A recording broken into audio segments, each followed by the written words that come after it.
पूर्ण ब्रह्म परमेश्वर कबीर साहिब जी अपनी अमृतवाणी में कहते हैं कि हुक्का हरदम पीवते और लाल मिलावे धूर, इसमें संशय है नहीं वो जन्म पाछ ले सूर। कबीर परमेश्वर जी कहते हैं कि जो व्यक्ति हरदम हुक्का पीता है, हुक्का यानी तंबाकू का सेवन करता है, तंबाकू किसी भी रूप में, सिगरेट के रूप में, बीड़ी के रूप में, जर्दे के रूप में, जो कोई व्यक्ति तंबाकू सेवन करता है, कबीर परमेश्वर कहते हैं कि वो व्यक्ति पिछले जन्म में सूअर था, सूअर। क्योंकि सूअर की एक आदत होती है हमेशा गंदगी में पड़े रहना, गंदगी में नाक रगड़ते रहना। और सूअर की योनि से जो व्यक्ति मनुष्य योनि में आता है, उस व्यक्ति में पिछले संस्कार वश वही सूअर के गुण होते हैं। इसलिए परमेश्वर जी की ये अमर वाणी है कि हुक्का हरदम पीवते और लाल मिलावे धूर, इसमें संशय है नहीं वो जन्म पाछले सूर। हुक्का हरदम पीवते, जो हमेशा हुक्का पीते रहते हैं, बार बार समझाने पर भी नहीं मानते हैं, नहीं समझते हैं, उन व्यक्तियों के विषय में यह वाणी है। और कहते हैं लाल मिलावे धूर। लाल एक कीमती वस्तु होती थी, जैसे वर्तमान में पैसा होता है, रुपया होता है, डॉलर होती है, यूरो होती है। तो पुराने समय में लाल एक बहुत कीमती मुद्रा होती थी और उसकी कीमत करोड़ों में होती थी। एक लाल लगभग करोड़ों का होता था।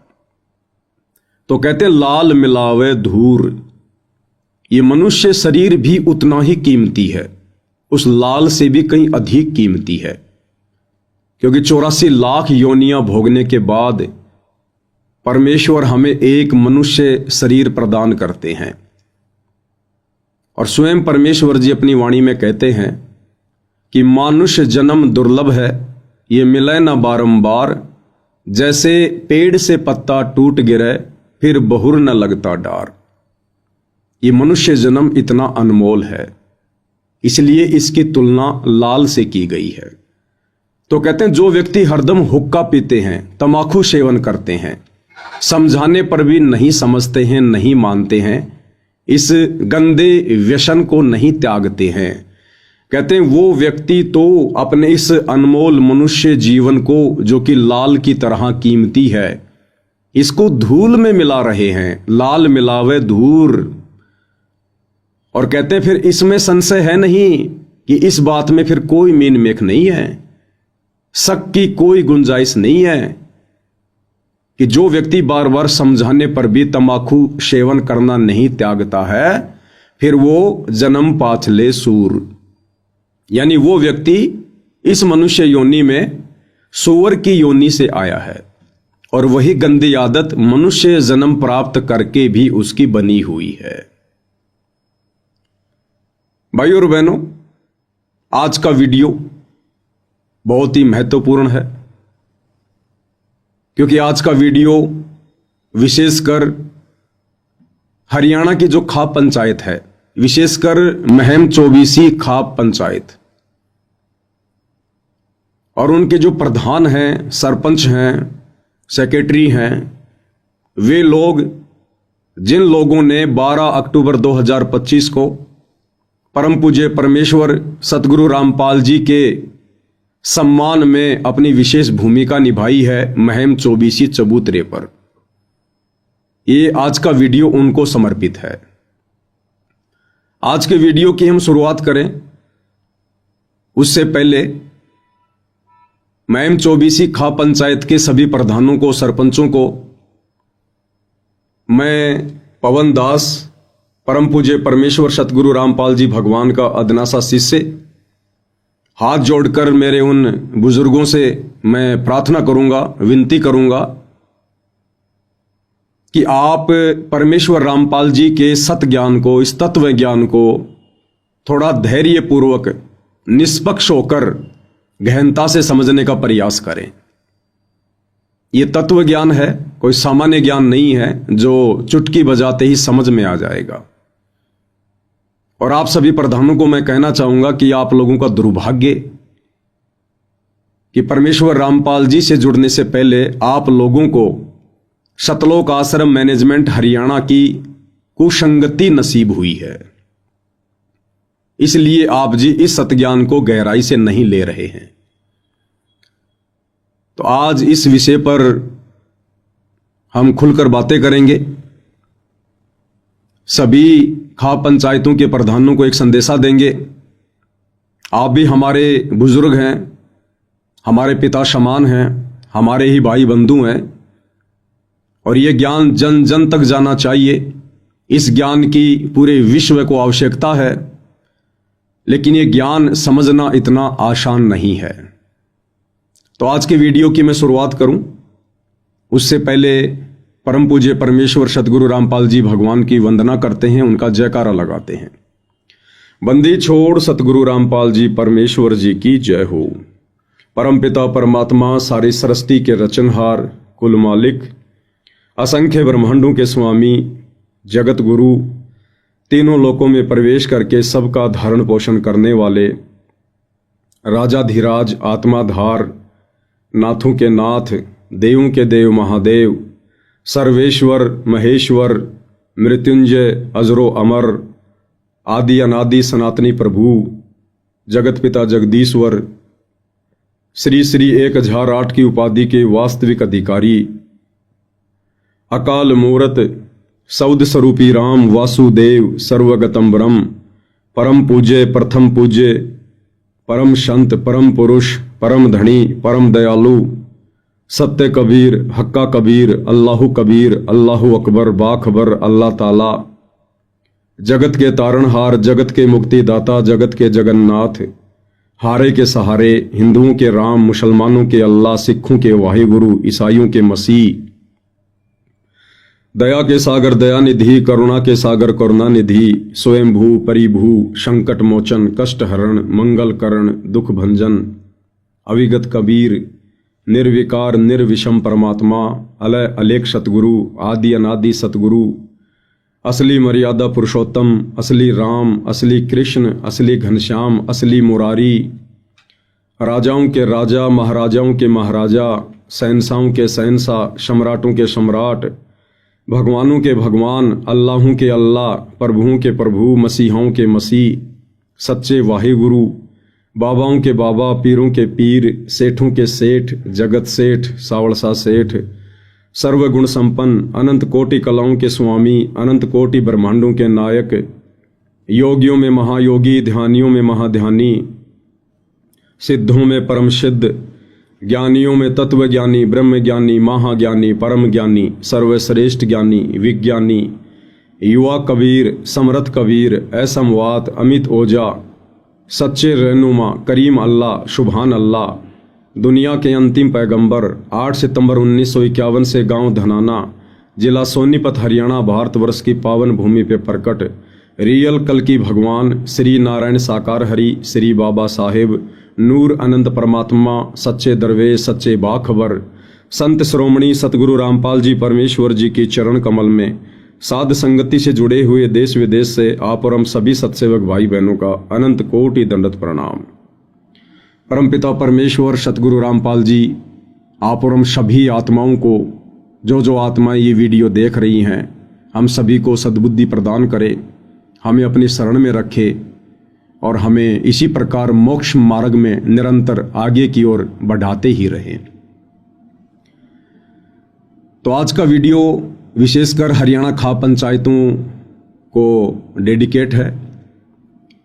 12 अक्टूबर 2025 को हरियाणा के महम 24 चबूतरे पर परम पूज्य परमेश्वर सतगुरु रामपाल जी का हरियाणा की कुछ खाप पंचायतों के प्रधानों व सरपंचों के द्वारा एक सम्मान समारोह आयोजित करके और उनके सम्मान का एक कार्यक्रम रखा गया था, क्योंकि सतलोक आश्रम मैनेजमेंट हरियाणा यानी सतगुरु रामपाल जी का कलयुगी परिवार, उनके बेटा बेटी, भाई बंधु, रिश्तेदार, अन्य आश्रम से जुड़े हुए लोग इन्होंने जिस समय हरियाणा में बाढ़ आई और इन लोगों ने मनमुखी रूप से अपनी मनमानी करते हुए परमेश्वर जी के भक्ति विधान के विपरीत इन्होंने एक मुहिम चलाई, अन्नपूर्णा मुहिम। उस मुहिम के तहत इन लोगों ने गांव-गांव में लोगों को चिन्हित करके उनके मकान बनाने शुरू किए, उनके घरों में राशन डालना शुरू किया और बाढ़ ग्रस्त जितने भी गांव थे उन गांव का पानी निकालने के लिए इन्होंने मोटर और पाइप का वितरण करना शुरू किया। कुछ समय पहले मैंने कहा कि ये सारा का सारा जो कार्य है ये मनमुखी है, ये परमेश्वर रामपाल जी के विधान के विपरीत है। अब आप वे सभी भाई बहन जो अभी सतगुरु रामपाल जी के ज्ञान से अपरिचित हैं, आप उनकी शरण में नहीं हैं या शरण प्राप्त करके भी अभी तक आप उनके तत्व ज्ञान को पूर्णतया समझ नहीं पाए हैं, आप लोगों को मेरी बातें थोड़ी सी अटपटी लगेंगी कि भाई लोगों के मकान बनाना, किसी के घर में राशन डालना या बाढ़ के समय लोगों की इस प्रकार से मोटर या पाइप देकर मदद करना, ये तो बहुत अच्छी बात है। फिर ये पवन दास जयपुर वाला इन सभी कार्यों को मनमुखी क्यों बता रहा है? देखिए, ये अध्यात्म है, ये सामान्य ज्ञान नहीं है, ये चारों वेदों से ऊपर का ज्ञान है, तत्व ज्ञान है, सूक्ष्म ज्ञान है। और इस ज्ञान को ब्रह्मा विष्णु महेश भी नहीं समझ पाए। विश्वामित्र जैसे, वशिष्ठ जैसे, दुर्वासा ऋषि और वाल्मीकि जैसे महर्षि भी इस ज्ञान को नहीं समझ पाए, क्योंकि यह तत्व ज्ञान है। इस ज्ञान को वही आत्मा समझ सकती है जिस आत्मा पर इस ज्ञान के समझने की स्वयं वो कबीर परमेश्वर सतगुरु रामपाल जी भगवान रजा बख्शे। इसलिए मैंने इस सारे कार्य को परमेश्वर रामपाल जी के भक्ति विधान के अनुसार एक मनमाना आचरण कहा है।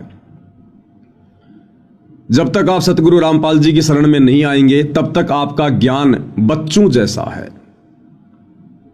सामाजिक क्षेत्र में आप बहुत बड़े मंत्री हैं, संतरी हैं, प्रधानमंत्री हैं, राष्ट्रपति हैं, बिजनेसमैन हैं, आपने बड़ी बड़ी डिग्रियां ले रखी हैं, आप चाहे सुप्रीम कोर्ट के सुप्रीम जज हैं, लेकिन जब बात आएगी शास्त्र अनुकूल शत भक्ति मार्ग की, परमेश्वर रामपाल जी के तत्व ज्ञान की, जब बात आएगी पांचों वेदों के बाप सूक्ष्म वेद की, तो आप बड़े बड़े गणमान्य लोग भी, बड़े बड़े पदाधिकारी भी, मंत्री और संतरी भी, प्रधानमंत्री और जज भी इस ज्ञान के आगे फेल हो जाते हैं।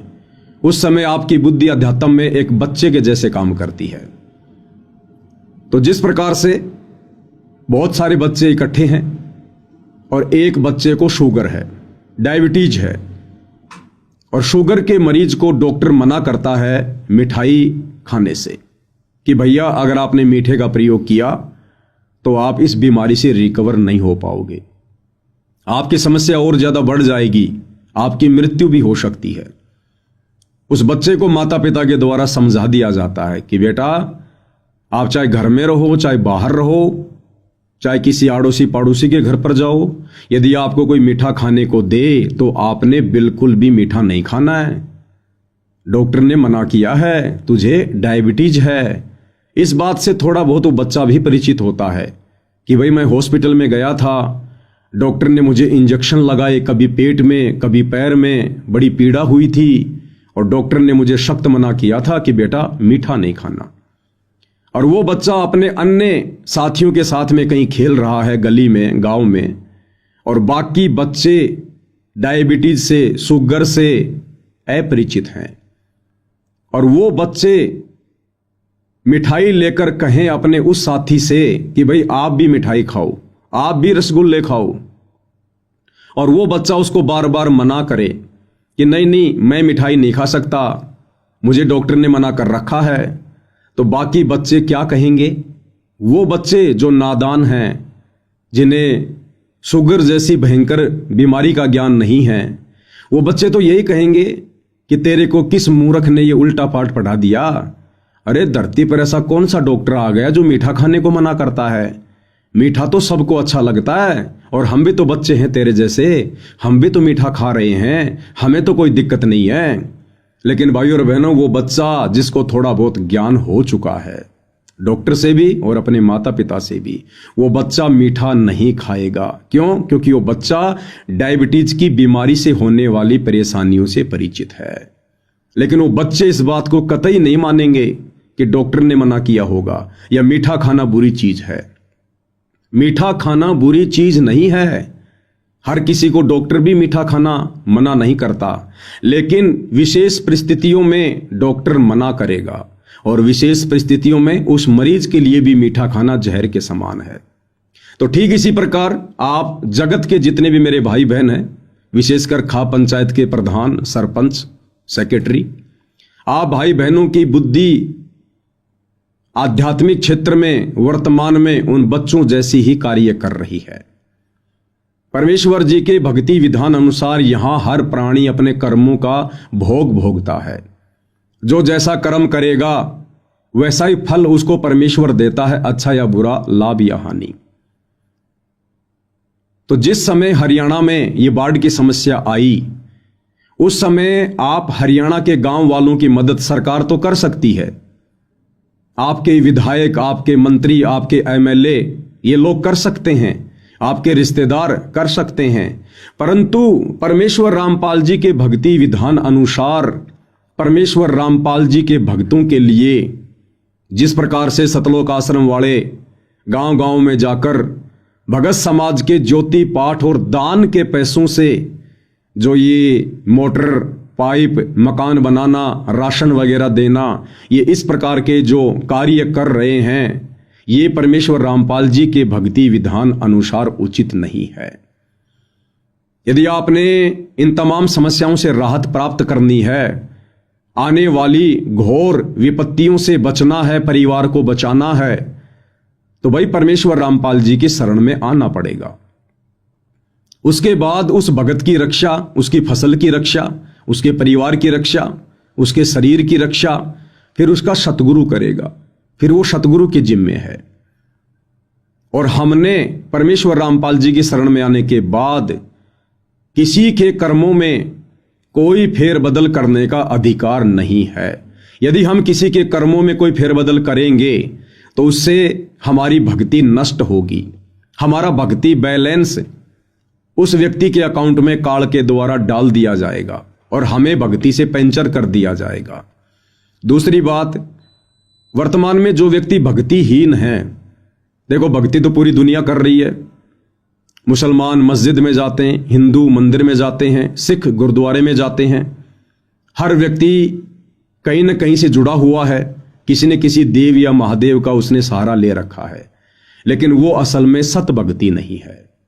उस भक्ति के करते रहने से, जो कि शास्त्र विरुद्ध है, उस भक्ति के करते रहने से मनुष्य के कर्मों में किसी प्रकार का कोई चेंजमेंट, कोई बदलाव नहीं हो सकता।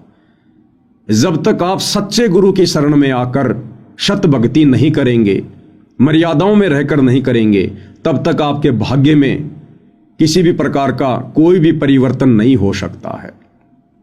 आपकी आंखों के सामने आपके बच्चे की मृत्यु होनी है तो होके रहेगी, आपका एक्सीडेंट होना है तो होके रहेगा। आप चाहे कितने भंडारे कर दीजिए, कितने कंबल बांट दीजिए, कितने समाज सुधार के कार्य कर दीजिए, कितने मंदिर, मस्जिद, चर्च या गुरुद्वारों में चक्कर काटते रहिए, भाग्य में परिवर्तन होगा तत्वदर्शी संत की शरण में आने के बाद। और तत्वदर्शी संत की भूमिका स्वयं कबीर परमात्मा ही निभाते हैं। परमेश्वर कहते हैं कि मासा घटे ना तिल बदे, विदाता लिखे जो लेख, साचा सतगुरु मेट कर ऊपर मार दे मेख। जिस प्रकार बैंक वाले किसी मकान का लोन चूकती ना होने के कारण उस घर के दरवाजे पर ताला लगाकर ऊपर मेख मार देते, मोहर मार देते हैं सरकारी, आम व्यक्ति उसको खोल नहीं सकता डर के मारे। इसी प्रकार सच्चे सतगुरु की शरण में आने के बाद, और सच्चा सतगुरु एक समय में पृथ्वी पर एक ही होता है, और वो सच्चा सतगुरु वर्तमान में पूरी पृथ्वी पर परमेश्वर रामपाल जी हैं। तो परमेश्वर रामपाल जी की शरण में आने के बाद फिर ये परमेश्वर हमारी श्रद्धा देखकर, हमारी भक्ति देखकर, हमारी मर्यादा देखकर ये परमेश्वर हमारे भाग्य पर मेख मार देगा, ठप्पा मार देगा। ये परमेश्वर ये भक्ति के एडमिन हैं, फिर इनके अलावा कोई भी कुछ बदलाव नहीं कर सकता। तो जब तक ये प्राणी सच्चे सतगुरु की शरण में आकर मर्यादा में रहकर शास्त्र अनुकूल सत भक्ति नहीं करता है, तब तक ये चाहे ब्रह्मा विष्णु महेश की गोद में जाके क्यों ना बैठ जाए, ये चाहे शहर का सबसे बड़ा मंदिर बनवाकर खुद ही उसका पुजारी बनकर क्यों ना बैठ जाए, इस व्यक्ति के भाग्य में, इसके प्रारब्ध में, इसके संस्कारों में, इसके कर्मों में किसी प्रकार का कोई बदलाव नहीं हो सकता है। और आप जी देख भी रहे होंगे आए दिन बड़े बड़े लोग, बड़े बड़े नेता जिनकी महिमा पूरे संसार में है, किस प्रकार से एरोप्लेन दुर्घटना में मर जाते हैं, किस प्रकार से गाड़ी एक्सीडेंट होने पर मर जाते हैं, किस प्रकार से हॉस्पिटल में भयंकर बीमारी से तड़प तड़प कर मर जाते हैं। क्या कमी थी उनके पास में? क्या वो मंदिरों में नहीं जाते थे? क्या वो मस्जिदों में नहीं जाते थे? क्या वो भक्ति नहीं करते थे? क्या किसी के बुलाने पर वो भंडारों में नहीं जाते थे? क्या वो किसी धर्म से नहीं जुड़े हुए थे? क्या वो धार्मिक नहीं थे? फिर ऐसी दुर्गति अचानक से क्यों हुई? उन देवी देवताओं ने, उन भगवानों ने उस व्यक्ति की किसी भी प्रकार से कोई भी मदद क्यों नहीं की? इसलिए नहीं की क्योंकि वो व्यक्ति अपने पूर्व जन्मों की भक्ति मलाई खा रहा था और वर्तमान में उसके पास में सत भक्ति नहीं थी। जिस प्रकार हम इन्वर्टर से बैटरी को लाइट में लगाकर चार्ज कर देते हैं और उसके बाद जब बैटरी चार्ज हो जाती है, फिर यदि हम इन्वर्टर को लाइट से हटा भी देंगे तो भी बैटरी कार्य करेगी जितनी उसकी क्षमता है। लेकिन जिस समय बैटरी की क्षमता समाप्त हो जाएगी और उधर से इन्वर्टर चार्ज में नहीं लगा है, लाइट में नहीं लगा है, तो वो बैटरी अचानक से डिश होगी, आपकी सारी सुविधाएं रुक जाएंगी। तो इसी प्रकार से परमेश्वर रामपाल जी की शरण में आकर जो हमने ये सतभक्ति रूपी चार्जर अभी तक नहीं लगाया है, तो समझिए हम अपने पूर्व जन्मों की, जब कभी हमें मनुष्य जन्म प्राप्त था और उन जन्मों में हमने जैसी भी भक्ति की थी वो हमारी बैटरी चार्ज हो गई और वर्तमान में हम केवल इस मनुष्य जन्म में उस बैटरी का ही प्रयोग कर रहे हैं। उस बैटरी से ही हमारे को मंत्री पद मिल रहा है पूर्व जन्म की भक्ति कमाई से, और उसकी एक क्षमता होती है। जैसे हमारे पूर्व जन्म की भक्ति कमाई नष्ट होने लगती है, धीरे धीरे उस व्यक्ति की दुर्गति होने लगती है, वो चाहे देश का प्रधानमंत्री है, चाहे गांव का सरपंच है। तो आप सभी खाप पंचायतों के प्रधानों से मेरी विनती है, आप इस वीडियो को थोड़ा ध्यान से देखिएगा और साथ में सतगुरु रामपाल जी परमेश्वर जी के सत्संगों को भी ध्यान से सुनना शुरू करें। तब आपको कहीं जाकर ये ज्ञान, ये भक्ति विधान, ये सतभक्ति मार्ग समझ में आएगा। तो 12 अक्टूबर 2025 को महम चौबीसी चबूतरे पर उन तमाम गांव वालों ने, खाप पंचायत के प्रधानों ने मिलकर सतगुरु रामपाल जी का सम्मान किया। और उस सम्मान समारोह के बाद हमारी तरफ से एक वीडियो वायरल किया गया जिसमें कहा गया कि भाई परमेश्वर रामपाल जी जैसे पवित्र महापुरुष का सम्मान करने का अधिकारी इस संसार में यदि कोई है, इस पृथ्वी पर यदि कोई है, तो केवल उनसे उपदेश प्राप्त उनके भगत जन हैं। अन्यथा यहां का प्रधानमंत्री भी परमेश्वर रामपाल जी का सम्मान करने का अधिकारी नहीं है और ना ही सतगुरु रामपाल जी अपने भक्ति विधान अनुसार किसी भी अनुपदेशी व्यक्ति का सम्मान ग्रहण करते हैं। और इतिहास गवाह है, सन 1994 से सतगुरु रामपाल जी ने सतभक्ति मार्ग की शुरुआत की थी। 2014 में वे जेल गए। इस दौरान उन्होंने कभी किसी से कोई सम्मान नहीं करवाया और ना ही उन्होंने कभी इस प्रकार से जन सेवा के कार्य किए, सामाजिक सेवा के कार्य किए, जिस प्रकार से उनके जेल जाने के बाद मनमुखी रूप से, काल प्रेरणा से, स्वयं की मर्यादा तोड़ते हुए, भगत समाज की मर्यादा तोड़वाते हुए ये शतलोक आश्रम मैनेजमेंट हरियाणा कर रहा है और बेचारी नादान संगत से करवा रहा है। गांव वाले सतगुरु रामपाल जी का सम्मान करने के अधिकारी नहीं है। इसके पीछे रीजन ये था कि जो व्यक्ति सतगुरु रामपाल जी का भगत नहीं है, जो उपदेशी नहीं है, वो तमाम प्रकार की बुराइयों में लिप्त है। परमेश्वर रामपाल जी की भक्ति के कुछ नियम हैं, कुछ मर्यादा हैं। उन मर्यादाओं में रहकर ही आप उनका सम्मान कर सकते हैं, अन्यथा आप अधिकारी नहीं है। तो मैंने कहा था कि भाई जिन खाप पंचायतों के प्रधानों को बुलाकर, सरपंचों को बुलाकर या अन्य ग्रामीण लोगों को बुलाकर सतगुरु रामपाल जी का सम्मान करवाया गया है, ये लोग तमाम प्रकार की बुराइयों में लिप्त हैं। और सबसे बड़ी बुराई जो हरियाणा में घर घर में घर कर चुकी है वो है तंबाकू सेवन, हुक्के का सेवन। हुक्का एक प्रकार से दादा लाई है। हुक्के को पंचों का प्याला कहा जाता है। हरियाणा में ज्यादातर व्यक्ति सुबह उठते ही अन्य कार्य करें या ना करें, लेकिन हुक्का भरकर पीना जरूरी है। और हुक्के को परमपिता परमेश्वर जी ने सबसे बड़ी बुराई बताया है। सबसे बड़ी बुराई, सबसे खतरनाक विष है ये। मोक्ष मार्ग में सबसे ज्यादा बाधक है ये। और हुक्का पीने वालों को कबीर परमेश्वर जी ने, उन्हीं से ज्ञान प्राप्त आदरणीय गरीबदास जी ने, जिनका एक बहुत बड़ा मंदिर गांव छुडानी में है, करोथा के पास में, हरियाणा में, इन दोनों महापुरुषों ने अपनी अमृतवाणी में हुक्के को बहुत ही खतरनाक विष बताया है, बहुत ही खतरनाक जहर बताया है। मोक्ष प्राप्ति के मार्ग में सबसे ज्यादा बाधक है। और आदरणीय गरीबदास जी ने अपनी अमृतवाणी में काफिर के अंग में हुक्का पीने वाले आदमी को ढेड़ की संज्ञा दी है।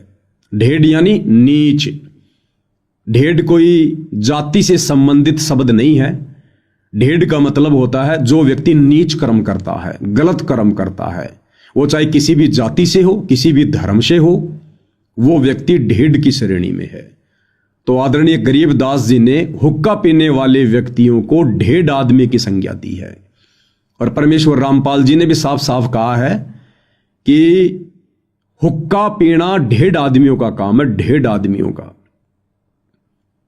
तो जब मैंने वीडियो बनाया सम्मान समारोह के बाद और परमेश्वर रामपाल जी के मुख कमल से उनके सत्संग का हवाला देकर जब ये बातें मैंने कही कि भाई जब सतगुरु रामपाल जी के अनुसार जिनका सम्मान करवाया जा रहा था, जब सतगुरु रामपाल जी ने ही हुक्का पीने वालों को, तंबाकू सेवन करने वालों को ढेड़ आदमी की संज्ञा दी है, नीच आदमी की संज्ञा दी है, तो भला सतगुरु रामपाल जी किसी ऐसे ढेड़ व्यक्ति से, ऐसे नीच व्यक्ति से जो हुक्के का सेवन करते हैं, जो शराब का सेवन करते हैं, जो मांस मदिरा का सेवन करते हैं, जो आन उपासना करते हैं, जो उनकी शरण में नहीं है, भला उन व्यक्तियों से कैसे सम्मान करवाएंगे? तो ये सम्मान सतगुरु रामपाल जी का नहीं हुआ है और ना ही सतगुरु रामपाल जी इस प्रकार के सम्मान को स्वीकार करते हैं। ये सम्मान उन ग्रामीणों ने सतगुरु रामपाल जी के परिवार वालों का किया है, उन लोगों का किया है जिन लोगों ने उन गांवों में मोटर और पाइप पहुंचाने में अपना विशेष योगदान दिया है। और ना ही खाप पंचायत के प्रधानों ने सतगुरु रामपाल जी का सम्मान किया है।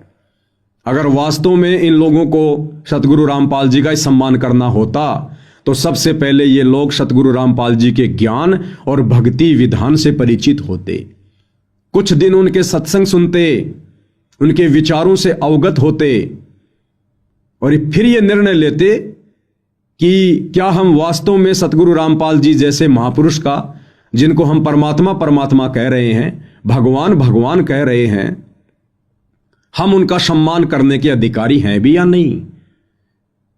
लेकिन इन लोगों ने इतना विचार नहीं किया। इसमें इन ग्रामीणों को भी गलती रही और सबसे बड़ी गलती सतगुरु रामपाल जी के परिवार की रही, उन तमाम लोगों की रही जिन लोगों को स्वयं ज्ञान नहीं है और अपने आप को सतगुरु रामपाल जी का भगत कहते हैं। अन्यथा इन लोगों को समझाना चाहिए था, बताना चाहिए था कि देखिए सतगुरु रामपाल जी तो हुक्का पीने वाले लोगों को, तंबाकू सेवन करने वाले लोगों को, मांस खाने वालों को, शराब पीने वालों को, मंदिरों में जाकर देवी देवताओं की पूजा पाठ करने वालों को ढेड़ की श्रेणी में रखते हैं। उन्होंने काफिर कहा है उन लोगों को। और भाई आप जब तक सतगुरु रामपाल जी के सत्संग सुनकर उनकी शरण में नहीं आते हैं तब तक आप किसी भी प्रकार से सतगुरु रामपाल जी का सम्मान करने के अधिकारी नहीं है। तो मेरे द्वारा जो वीडियो बनाया गया वो वीडियो किसी व्यक्ति विशेष के ऊपर टिप्पणी नहीं थी। आप वीडियो को अच्छे से देख सकते हैं। मेरे वीडियो बनाने का मकसद केवल आम जन को यह समझाना था, यह बताना था कि अभी आप केवल अपनी जुबान से सतगुरु रामपाल जी को भगवान भगवान कह रहे हैं। अभी आप उनके ज्ञान से परिचित होकर उनको हृदय से भगवान नहीं मान पाए हैं, क्योंकि यहां आपका स्वार्थ बोल रहा है। आपके गांव का पानी निकाल दिया गया, गांव वालों की मोटर और पाइप देकर मदद कर दी गई, जिसके चलते आप लोग उन्हें भगवान भगवान कह रहे हैं, परमात्मा परमात्मा कह रहे हैं। तो आपने तो केवल अपने स्वार्थ का सम्मान किया है, ना कि सतगुरु रामपाल जी का। अगर आपने सतगुरु रामपाल जी का सम्मान करना होता तो या तो आप सीधे हिसार जेल में जाते, कोर्ट से परमिशन लेते और वहां जाकर आप उनका मान सम्मान करते, और वहां यदि सतगुरु रामपाल जी आप लोगों से अपना मान सम्मान करवाते तो फिर हमें कोई अधिकार नहीं था बीच में बोलने का, ना हम बोलते। और यदि कोर्ट से आपको हिसार जेल में जाकर सतगुरु रामपाल जी का मान सम्मान करने की परमिशन नहीं मिलती तो फिर आप लोगों ने इंतजार करना चाहिए था सतगुरु रामपाल जी का, उनके हिसार जेल से बाहर आने का। उसके बाद फिर आप जी उनके आश्रम में जाकर उनसे परमिशन लेकर आप उनका मान सम्मान करते। और यदि उस समय सतगुरु रामपाल जी आप लोगों से अपना मान सम्मान करवाते तो मुझ पवनदास को कोई ऑब्जेक्शन नहीं था किसी भी प्रकार का। लेकिन यदि उनके इस सतभक्ति मार्ग में गंदगी फैलाई जाएगी, गधे और घोड़ों की एंट्री की जाएगी, ज्ञानी और अज्ञानियों की एंट्री की जाएगी, तो भाई फिर बोलना हमारा फर्ज है, हमारा दायित्व है। और यह सम्मान 12 अक्टूबर 2025 को जो महम चौबीसी चबूतरे पर सतगुरु रामपाल जी का किया गया है, यह सम्मान यदि हरियाणा का सीएम करता या भारत का पीएम करता, और यदि वो सतगुरु रामपाल जी की शरण में नहीं होता तो उनके विषय में भी ये पवनदास इसी प्रकार से वीडियो बनाकर भगत समाज को भी सचेत करता और अन्य जनमानस को भी सचेत करता, क्योंकि ये परमेश्वर जी का विधान है। अब आगे इस वीडियो में आपको महम चौबीसी खापों के जो प्रधान हैं, सेक्रेटरी हैं, उनके भी विचार सुनाएंगे। मेरा वीडियो देखने के बाद उन लोगों ने सतलोक आश्रम वालों के साथ में एक मीटिंग की, एक प्रेस कॉन्फ्रेंस बुलाई। अमर उजाला जैसे अखबारों में भी न्यूज आ चुकी है और इन्होंने अपना एक वीडियो भी वायरल किया है, जो वीडियो आगे आपको दिखाएंगे। इन कुछ एक लोगों ने मिलकर, जो आप इस स्क्रीन पर देख रहे हैं, रामपाल राठी जी हैं, सुभाष नंबरदार जी हैं, एक भाई उनके पास में बैठे हुए हैं, इन तमाम लोगों ने मिलकर एक वीडियो बनाया मुझ पवनदास के लिए। और इन्होंने मुझे 4-5 दिन का अल्टीमेटम दिया और कहा कि पवनदास ने हरियाणा खाप पंचायतों के लिए बहुत ही अभद्र शब्दों का प्रयोग किया है और पवनदास को इन अभद्र शब्दों के लिए माफी मांगनी चाहिए, और यदि पवनदास माफी नहीं मांगेगा तो हम उसके ऊपर मानहानि का मुकदमा दायर करेंगे। तो आपको इन प्रधानों के भी विचार सुनाएंगे, वीडियो को आगे भी बढ़ाएंगे। परंतु वीडियो की शुरुआत करने से पहले आपको परमपिता परमेश्वर सतगुरु रामपाल जी का एक छोटा सा 4 मिनट का वीडियो सुनाऊंगा कि परमेश्वर रामपाल जी ने हुक्के को, तमाकू को मनुष्य शरीर के लिए सबसे बड़ा विष, सबसे बड़ा जहर क्यों बताया है।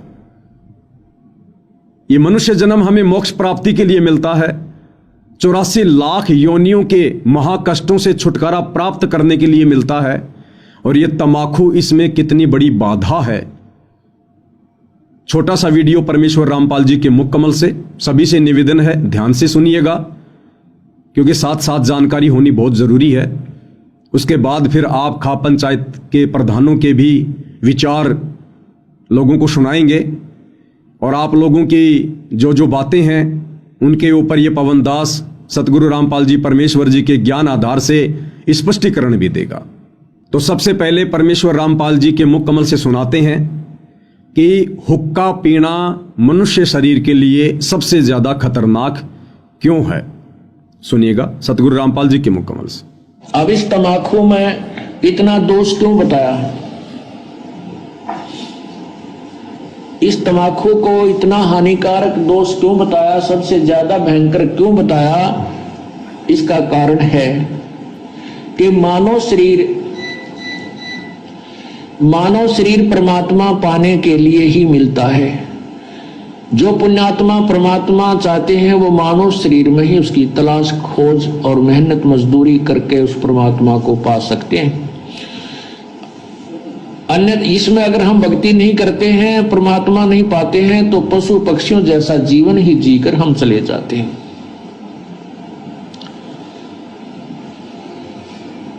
अब ये हमारे शरीर में कमल बने हुए हैं, कमल, इन कमलों में भगवानों का वास है।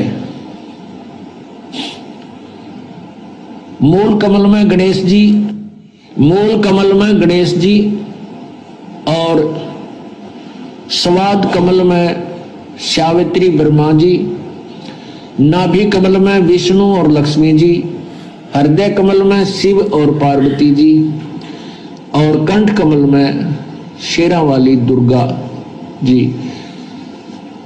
तो ऐसे जब हम ये तम्बाकू पीते हैं या सूंघते हैं, सूंघना भी पाप है, तो उसकी वासना हमारे शरीर में बने हुए कमलों में जाती है और वहां विराजमान भगवानों को परेशान करती है, उनको दुख पहुंचाती है, वो बहुत दुखी होते हैं।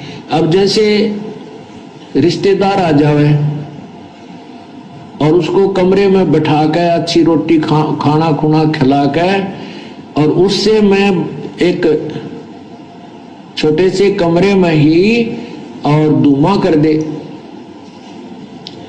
तो क्या कहेगा कि अच्छे नाला कहां फंसा है, मैं मर गया धुएं में, तो नाराज होकर चला जाएगा, बात बिगड़ेगी।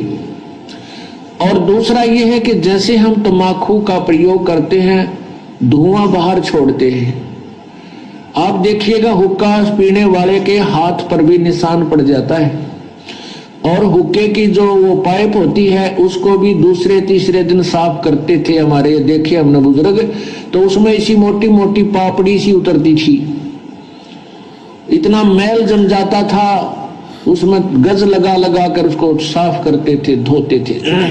इसी प्रकार हमारे शरीर में ये इला, ये पिंगला, अब ये इला बाया जो अंग बाया नाक है इसको इला कहते हैं और दाया को पिंगला कहते हैं। ये इला और पिंगला इन नाकों से संबंधित आगे जाके दो नाड़ियां हैं, और इन दोनों के बीच में तीसरी सुषुम्ना नाड़ी है, और उस सुषुम्ना को खोल करके ये प्राणी अंदर चलता है, फिर कमलों से होता हुआ फिर त्रिकुटी पर पहुंचता है। और तम्बाकू सबसे पहला काम क्या बिगाड़ता है कि उस सुषुम्ना के जरा से सुराख को और बंद कर देता है, उसको जाम कर देता है, इस मनुष्य जीवन को बर्बाद कर देता है। जब ये मनुष्य जीवन के इस अनमोल शरीर को कंडम कर देता है, उस सुराख को ही बंद कर देता है जिससे परमात्मा मिलना है, इसलिए तम्बाकू सबसे भयंकर और पापदायक है। तो भाई और बहनों, आपने सुना परमपिता परमेश्वर सतगुरु रामपाल जी के मुख कमल से कि तम्बाकू सेवन करना, हुक्के के रूप में, सिगरेट के रूप में, बीड़ी के रूप में या हुल्ला सूंघना, ये कितना खतरनाक है मनुष्य शरीर के लिए। ये मनुष्य शरीर परमेश्वर ने हमें मुक्ति के लिए दिया, मोक्ष प्राप्ति के लिए दिया, और यदि इस शरीर को प्राप्त करके काल प्रेरणा से यदि हम हुक्के का सेवन करते हैं, बीड़ी सिगरेट का सेवन करते हैं, तो इस मनुष्य शरीर में जो 10वां द्वार है, सुषुम्ना द्वार, ये धुआं उसको अवरुद्ध कर देता, उसको बंद कर देता है, और ये काल करवाता है, मन में कुप्रेरणा करके करवाता है। अन्यथा तम्बाकू कितना कड़वा होता है। प्रथम बार जब कोई व्यक्ति इसको पीता है तो किस प्रकार से आंखों से आंसू आते हैं, उल्टियां आती हैं, क्योंकि हमारे शरीर की जो प्रकृति है वो इस जहर को स्वीकार नहीं करती है, परंतु काल प्रेरणा से धीरे धीरे कुसंगति में पड़कर हम इसके आदी हो जाते हैं। ये काल करवाता है हमारे 10वें द्वार सुषुम्ना द्वार को बंद करवाने के लिए, क्योंकि सुषुम्ना द्वार से जब हमारा शरीर छूटता है तो आत्मा ऊपर की ओर प्रस्थान करती है। इसलिए परमात्मा ने मुक्ति के मार्ग में सबसे ज्यादा खतरनाक विष इस तमाकू को बताया, हुक्के को बताया। और जो व्यक्ति समझाने पर भी हुक्का नहीं छोड़ता है, नहीं त्यागता है, उस व्यक्ति को फिर आदरणीय गरीबदास जी ने, कबीर परमेश्वर जी ने ढेड आदमी की संज्ञा दी है, नीच आदमी की संज्ञा दी है, उसको काफिर कहा है, जो अपने अनमोल मनुष्य जीवन को बर्बाद करने की दिशा में आगे बढ़ रहा है। आप सभी खाप पंचायतों के प्रधानों से विनती है, ये वीडियो आप निष्पक्ष होकर देखिए। ना ही तो मैं पवन दास आपका कोई रिश्तेदार हूं और ना ही आप मेरे रिश्तेदार हैं, ना मैंने आपकी कोई प्रॉपर्टी हड़प रखी है। ये ज्ञान और अज्ञान की लड़ाई है। इस ज्ञान और अज्ञान की लड़ाई को यदि समझना है तो निष्पक्ष होकर धैर्यपूर्वक आपने ये वीडियो भी देखना होगा और सतगुरु रामपाल जी के सत्संग भी सुनने होंगे। उसके बाद में फिर आप लोगों की अपनी मर्जी है, आप जो भी डिसीजन ले सकते हैं, आपको कोई मना करने वाला नहीं है। फिर जैसे आपके कर्म वैसा परिणाम समय आने पर खुद आप ही लोगों के सामने होगा। तो फिलहाल आपने सतगुरु रामपाल जी के मुकम्मल से सुन लिया है कि हुक्का पीना मनुष्य शरीर के लिए कितना हानिकारक है और क्यों हुक्का पीने के लिए सभी संतों ने, महापुरुषों ने मना किया है। अब भाइयों और बहनों, आपको हरियाणा खाप पंचायत के इन प्रधानों का वीडियो दिखाते हैं, जो वीडियो इन लोगों ने सतलोक आश्रम वालों के साथ मिल बैठकर बनाया है। और मुझ पवन दास के द्वारा जो वीडियो बनाया गया था हुक्के के ऊपर कि हुक्का पीना ढेड आदमियों का काम है, नीचों का काम है, उसके बाद इन भाइयों ने अपने क्या विचार रखे। तो सबसे पहले आपको एक प्रधान जी का वीडियो दिखाते हैं। सबसे पहले उनके विचार सुनिए, फिर दास अपना स्पष्टीकरण देगा। कहने का मतलब यो है, अब जो भाई कौन है बताओ तो अपना आपने संत रामपाल का चेला है, लेकिन पंचायत के लिए वो शब्द प्रयोग करें जब जिसका कोई भी मतलब गिरिया का शत्रु होना शब्द नीचा। ये तो ढेड आदमी है, पंचायतियां का के मांगे, इनने यो क्यों सम्मान करे और इनका के सम्मान होता, ये उसके अभद्र भाषाओं को सुन के भाई दिल बड़ा काल पाया। और हमने तो न्यू ही सोचा था अब शायद भाई संत जी का चेला होगा। हम आपस में डिस्कस करी, मेरा लागे वो काटे हुए आदमी है और वो न्यू प्रचार करता, लोगों ने ठगदा हंड है, गुरु जी ने भी भूंडा करे है और भाई संत समाज ने भी भूंडा करे है, चौबीसी खाप ने भी भूंडा करे। तो भाई और बहनों, ये विचार आपने सुने प्रधान जी के। प्रधान जी कह रहे हैं कि ये व्यक्ति जो पवन दास है जयपुर वाला, जिसने वीडियो बनाया हुक्के को लेकर, ये व्यक्ति अपने आप को संत रामपाल जी का भगत कहता है, लेकिन हमें सतलोक आश्रम में आने के बाद पता चला कि ये व्यक्ति संत रामपाल जी का भगत नहीं है। संत रामपाल जी ने इस व्यक्ति को अपने मिशन से बाहर निकाला हुआ है। तो सबसे पहले तो मैं प्रधान जी को बताना चाहूंगा कि मैं पवन दास सौभाग्य से परमपिता परमेश्वर सतगुरु रामपाल जी का तुच्छ अदना सा भगत हूं, उनका शिष्य हूं, उनके भक्ति मार्ग पर चलने का प्रयास कर रहा हूं, भगत बनने की दिशा में आगे बढ़ रहा हूं। और इस बात का निर्णय ना ही तो प्रधान जी आप कर सकते हैं और ना देश का प्रधानमंत्री कर सकता है और ना ही ये सतलोक आश्रम वाले कर सकते हैं, जिनके साथ बैठकर आप जी इंटरव्यू दे रहे हैं कि कौन व्यक्ति सतगुरु रामपाल जी का भगत है और कौन व्यक्ति नहीं है। इस बात का निर्णय तो दो ही प्रकार से हो सकता है, या तो स्वयं सतगुरु रामपाल जी परमेश्वर इस बात का निर्णय करें, या फिर जो व्यक्ति सतगुरु रामपाल जी की शरण में है, उनके भक्ति विधान से और उनकी मान मर्यादाओं से जो परिचित हैं, वही व्यक्ति ये बता सकता है, निर्णय दे सकता है कि सत भक्ति विधान के अनुसार कौन व्यक्ति सतगुरु रामपाल जी का शिष्य कहलाने का अधिकारी है और कौन व्यक्ति नहीं है। दूसरी बात, आप जी ने अपने वीडियो में कहा कि इस व्यक्ति पवन दास ने पंचायतों के लिए बहुत ही घटिया और अशोभनीय शब्दों का प्रयोग किया है। देखिए प्रधान जी, इन शब्दों का प्रयोग मैंने नहीं किया है, मैंने केवल इन शब्दों को दोहराया है। इन शब्दों का प्रयोग तो कबीर परमात्मा जी ने किया है कि हरदम हुक्का पीवते लाल मिलावे धूर, इसमें संशय है नहीं वो जन्म पाछले सूर। और आदरणीय गरीबदास जी ने इन शब्दों का प्रयोग किया है कि हुक्का पीवे काफिर अन्यायी। हुक्का पीने वाला व्यक्ति ढेड की श्रेणी में है, काफिर की श्रेणी में है। और उसके बाद इन शब्दों का प्रयोग किया है सतगुरु रामपाल जी ने काफिर के अंग में, सत्संग में। तो आपको सतगुरु रामपाल जी के मुख कमल से एक बार एक छोटा सा वीडियो दिखा देता हूं कि हुक्का पीने वाले व्यक्ति को सतगुरु रामपाल जी ने किस श्रेणी में खड़ा किया है, ताकि आपकी इस भ्रमणा का निवारण हो जाए कि हुक्का पीने वाले व्यक्तियों के लिए ढेड शब्द का प्रयोग, नीच शब्द का प्रयोग, काफिर शब्द का प्रयोग पवन दास ने नहीं, बल्कि मेरे पूज्य गुरुदेव सतगुरु रामपाल जी ने भक्ति विधान के अनुसार किया है, जो बिल्कुल सत्य है, उचित है। उन्हीं के मुख कमल से सुन लीजिएगा एक बार।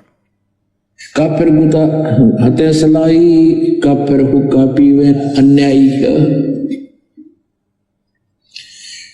अपने आत्मा सबसे बड़ा दोष, वैसे तो सारे ही अपराध हैं, जैसे मांस खाना, शराब पीना, ये और बताए हैं भाई, पर नारी को तकना, कन्या को मारना, ये भी ढेर आदमी के काम होते हैं। लेकिन हुक्का पीना भी ढेर का काम बता रखा है, लेकिन हुक्का पीना भी ढेर का काम बता रखा है, लेकिन हुक्का पीना भी ढेर का काम बता रखा है। अब हमारे समाज में हुक्का इतना समा गया, यह बात स्वाति को ना कि हुक्का पीना ना भी नो कह ये भी नकम में है, हुक्का नहीं पीना चाहिए, बिल्कुल भूल के भी टच नहीं करना चाहिए। सबसे महापाप पता है इसका। तो सतगुरु रामपाल जी परमेश्वर जी ने अपने प्रवचनों में, अपने सत्संगों में बिल्कुल क्लियर कर दिया है कि हुक्का पीना ढेर आदमियों का काम है, नीच आदमियों का काम है, जो अपने इस अनमोल मनुष्य जीवन को बर्बाद कर रहे हैं। 84 लाख योनियां भोगने के बाद परमेश्वर कबीर देव हमें एक मनुष्य जन्म देता है, और ये मनुष्य जन्म केवल भक्ति के लिए मिलता है, और भक्ति में ये समस्त बुराइयां त्यागनी पड़ती हैं, और ये हुक्का पीना सबसे ज्यादा बाधक बताया है। तो हुक्का पीने वालों के लिए ढेर शब्द का प्रयोग, नीच शब्द का प्रयोग पवन दास ने नहीं, बल्कि सतगुरु रामपाल जी के सत्संग सुनकर उनके भक्ति विधान अनुसार किया है। और इस श्रेणी में हुक्का चाहे देश का प्रधानमंत्री पीता हो, हुक्का चाहे देश की आम जनता में कोई नागरिक पीता हो, या चाहे आप हरियाणा खाप पंचायत के प्रधान पीते हो, इस श्रेणी में सभी लोग हैं। परमेश्वर का विधान सभी के ऊपर समान रूप से लागू होता है। परमात्मा समदृष्टि होते हैं, निष्पक्षी होते हैं, उनका विधान सर्व प्राणियों पर समान रूप से लागू होता है। तो हुक्का पीने वाला व्यक्ति जिसको ढेड की श्रेणी में बताया गया है, वो चाहे देश का प्रधानमंत्री हो जो हुक्का पीता है, या देश का आम नागरिक हो जो हुक्का पीता है, दोनों ही इस श्रेणी में आते हैं। तो आपके द्वारा यह कहना कि खा पंचायतों पर अशोभनीय शब्दों का प्रयोग किया गया है, ऐसे ऐसे घटिया शब्दों का प्रयोग किया गया है, ये आप जी का आधा अधूरा ज्ञान बोल रहा है। मैंने केवल हुक्का पीने वाले व्यक्तियों के लिए सतगुरु रामपाल जी के सत्संगों को आधार बनाकर उनके भक्ति विधान अनुसार ढेर शब्द का प्रयोग किया गया है, जिस शब्द का प्रयोग अभी आपने सतगुरु रामपाल जी के मुख कमल से भी करते हुए सुन लिया है। अब ये हुक्का इतना खतरनाक और क्यों है? मनुष्य शरीर के लिए, मोक्ष प्राप्ति के लिए ये हुक्का इतना बाधक क्यों है, और कितने बड़े बड़े इसके अवगुण हैं? अभी तो आप लोगों ने केवल इतना ही सुना है कि हुक्का पीना ढेर आदमियों का काम है, नीचों का काम है, हुक्का पीने वाला काफिर है। अब आगे आप परमेश्वर रामपाल जी के मुख कमल से और कबीर परमात्मा जी की एक वाणी के ऊपर जब सत्संग सुनेंगे तो आपको पता चलेगा कि ढेड और काफिर शब्द तो बहुत छोटा है हुक्का पीने वालों के लिए। परमेश्वर रामपाल जी कहते हैं कि 100 नारी जारी करे सुरापान 100 बार, एक चिलम हुक्का भरे वो डूबे काली धार। 100 नारी जारी करे, एक बार यदि कोई व्यक्ति किसी पर स्त्री के साथ में संबंध बनाता है उसको कहते हैं जारी करना, दुराचार करना। एक व्यक्ति यदि किसी एक औरत के साथ में दुराचार करता है, संबंध बनाता है, जारी करता है, तो उसकी सजा कबीर परमात्मा ने क्या बताई? पर द्वारा स्त्री का खोले और 70 जन्म अंधा हो डोले। वो व्यक्ति 70 जन्म लगातार अंधे के प्राप्त करता है, गधा बनकर, कुत्ता बनकर या फिर मनुष्य बनकर। जैसे बहुत सारे इंसान अंधे पैदा होते हैं। राम भद्राचार्य जी जो कि एक कथावाचक हैं वो भी अंधे हैं। किसी पूर्व जन्म में जब उनको मनुष्य जन्म प्राप्त था उन्होंने ये दुराचार किया था, क्योंकि हर जन्म में इंसान संत थोड़ी होता है, भगत थोड़ी होता है। दुराचारी व्यक्ति का भी जीवन प्राप्त करता है, कसाई का भी प्राप्त करता है, राजा का भी करता है, व्यभिचारी का भी करता है, वेश्या का भी करता है, जिसके परिणाम स्वरूप वो व्यक्ति लगातार 70 जन्म अंधे के प्राप्त करता है। एक बार एक पर स्त्री के साथ में शारीरिक संबंध बनाने वाला, दुराचार करने वाला 70 जन्म वो व्यक्ति अंधे के प्राप्त करता है। आप ध्यान से सुनिएगा इन बातों को, फिर आपको पता चलेगा हुक्का भरने वाला और हुक्के को पीने वाला कितना बड़ा दोषी है परमात्मा का। तो 100 नारी जारी करे और सुरापान 100 बार। सुरापान यानी शराब पीना। एक बार शराब पीने का कितना पाप बताया परमेश्वर जी ने? मदिरा पीवे कड़वा पानी 70 जन्म कुत्ते के जानी। एक व्यक्ति जो एक बार शराब पीता है, एक घूंट शराब पीता है, एक कप शराब पीता है, उसके बदले उसे लगातार 70 जन्म कुत्ते के भोगने पड़ते हैं मात्र एक बार शराब पीने से। सोचिए वो व्यक्ति दिन में कितनी बार पीता होगा, महीने में कितनी पीता होगा, वर्ष में कितनी बार पीता होगा, और जब तक वो जीवित रहता है तब तक वो कितनी बार शराब पीता है।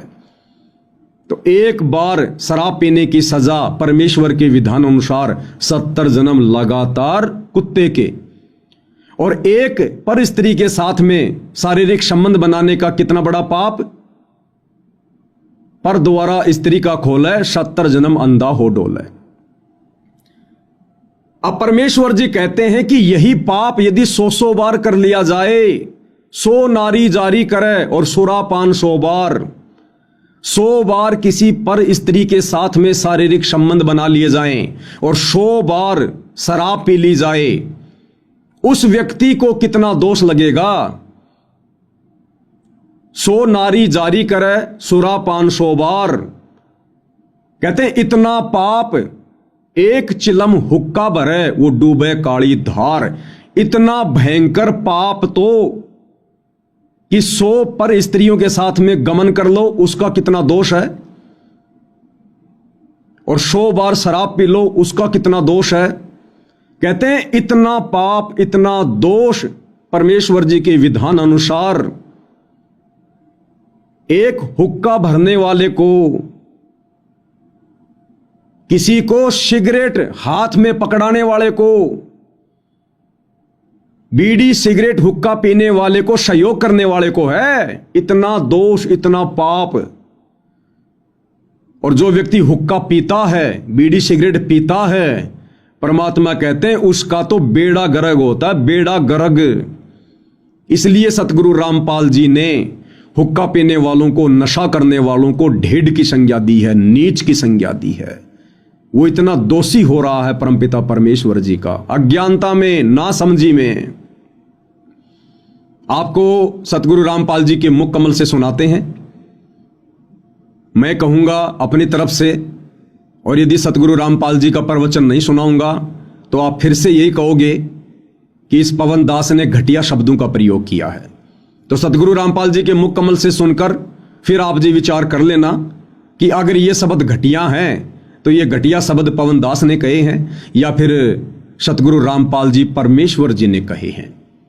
तो सुनिए उन्हीं के मुख कमल से कि 100 नारी जारी करे सुरा पान 100 बार और एक चिलम हुक्का भरे वो डूबे काली धार।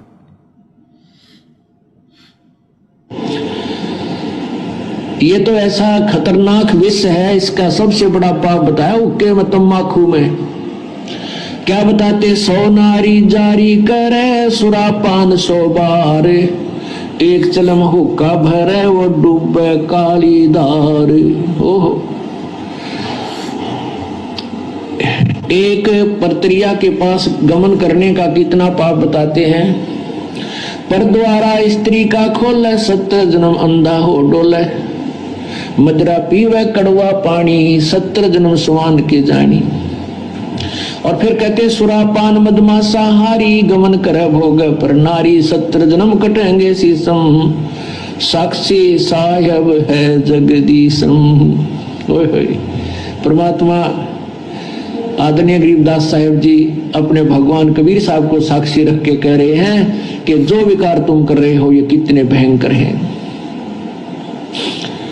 क्या बताया है कि मदरा पीवे कड़वा पानी और 70 जन्म कुत्ते के जानी। जो शराब पीते हैं एक बार उसके 70 जन्म कुत्ते के होंगे, कंटिन्यूसली 70 जन्म। ओए होए। और फिर क्या वह कहते हैं सुरापान मदमासा हारी। सुरापान कहते हैं शराब पीने वाला, शराब पीता है जो, और मांस आहार करता है। और गमन करे भोग पर नारी, जो दूसरे की पत्नी के पास दुराचार करता है, तो उनके साथ क्या बनेगी, 70 जन्म कटेंगे शीसम, साक्षी साहेब है जगदीशम।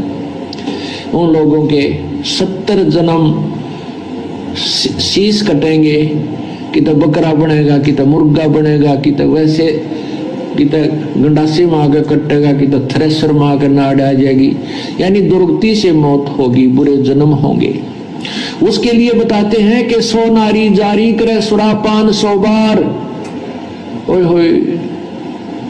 मदरा पीवे कड़वा पानी, शराब पीवे उसके 70 जन्म कुत्ते के होंगे। और ये 100 बार पीने वाला 100 बार पी ले और 100 बार पर नारी गमन कर ले, उनको कितना पाप हो जाएगा, बहुत ज्यादा। कहते उन सबको मिलाकर एक हुक्का पीने वाले को, एक हुक्का भरने वाले को पाप है। पीने वाले गेला तक के बनेगी, क्या बुरा हाल होगा उसका, जो केवल भरकर देता है, पीने का सहयोग देता है, उसकी ये दुर्गति। और पीने वाले का तो पता नहीं कितना जुल्म होगा उसके ऊपर। सुरापान 100 नारी जारी करे सुरापान 100 बार, एक चिलम हुक्का भरे वो डूबे काली धारी। इसलिए मना करते हैं कि तुम हुक्का भी भर के मत देना। उन जो पाप कमा रहे हैं, स्वयं भी नरक में जा रहे हैं और उसमें सहयोगी बना रहे हैं अपने पुत्र पुत्रियों को, पौत्र पौत्रियों को या पुत्र वधुओं को भी आजकल हुक्का भरवाने लगे।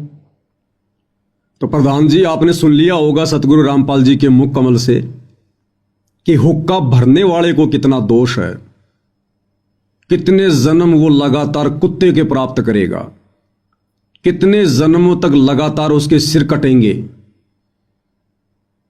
और मोक्ष से वंचित होगा, 84 में जाएगा। और सतगुरु रामपाल जी तो किसी को हुक्का भरकर देने से भी मना करते हैं। तो सोचिए फिर ऐसे व्यक्तियों से सतगुरु रामपाल जी कैसे अपना मान सम्मान करवाएंगे। और क्या ऐसे व्यक्ति ऐसे परम संत का, पवित्र महापुरुष का मान सम्मान करने का अधिकारी है? अरे आप अपने आप को पंचायती कहते हैं, प्रधान कहते हैं, सरपंच कहते हैं कि पहले हम ही लोग न्याय किया करते थे, तो पंचायतियों का काम होता है दोनों तरफ की बातें सुनकर निष्पक्ष होकर न्याय करना। अब बताइए सरपंच जी, प्रधान जी, सतगुरु रामपाल जी तो हुक्का पीने वालों को ढेड़ कह रहे हैं, नीच कह रहे हैं, काफिर कह रहे हैं, और कितना उनको दोष लगेगा। हुक्का भरने के लिए भी मना करते हैं।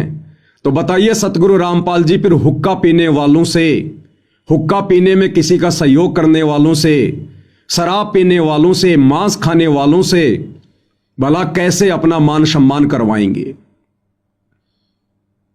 इसलिए वो वीडियो बनाया गया था ताकि आगे से इस प्रकार का कोई झूठा मान सम्मान करके आप जी संत के परमात्मा के दोषी ना बने। अब प्रधान जी, ये आपका दुर्भाग्य, जो बातें आपको इस वीडियो के माध्यम से सुनने को मिल रही हैं, आप लोगों का दुर्भाग्य कि ये सारी बातें आपको इन सतलोक आश्रम वालों ने नहीं बताई, नहीं समझाई, क्योंकि ये लोग काल प्रेरित हैं। इनका काम किसी का उद्धार करना नहीं है, किसी का आत्म कल्याण नहीं है। अन्यथा ये इन लोगों की नैतिक जिम्मेदारी बनती थी। यदि आप लोगों ने मान सम्मान की बात को रखा कि भाई हम संत रामपाल जी का मान सम्मान करना चाहते हैं, तो ये इन आश्रम वालों की नैतिक जिम्मेदारी बनती थी कि प्रधान जी बहुत अच्छी बात है, आपने ये सोचा, परंतु इस भक्ति विधान अनुसार संत रामपाल जी की कुछ मर्यादाएं हैं, कुछ नियम हैं, हम उनका उल्लंघन नहीं कर सकते। अगर आपने वास्तव में उनका मान सम्मान करना है तो सबसे पहले आप उनके सत्संग सुनिए, उनके नियम और मर्यादाओं से परिचित हो जाइए। और प्रधान जी, ना ही कभी सतगुरु रामपाल जी ने किसी से अपना मान सम्मान इस प्रकार से करवाया है, और ना संत कभी मान सम्मान के भूखे होते हैं। फिर भी यदि आप उनका मान सम्मान करना चाहते हैं तो सबसे बड़ा मान सम्मान यही है कि आत्म कल्याण के लिए, मोक्ष दिलवाने के लिए, जगत का उद्धार करने के लिए जगत के तारणहार सतगुरु रामपाल जी धरती पर आए हुए हैं।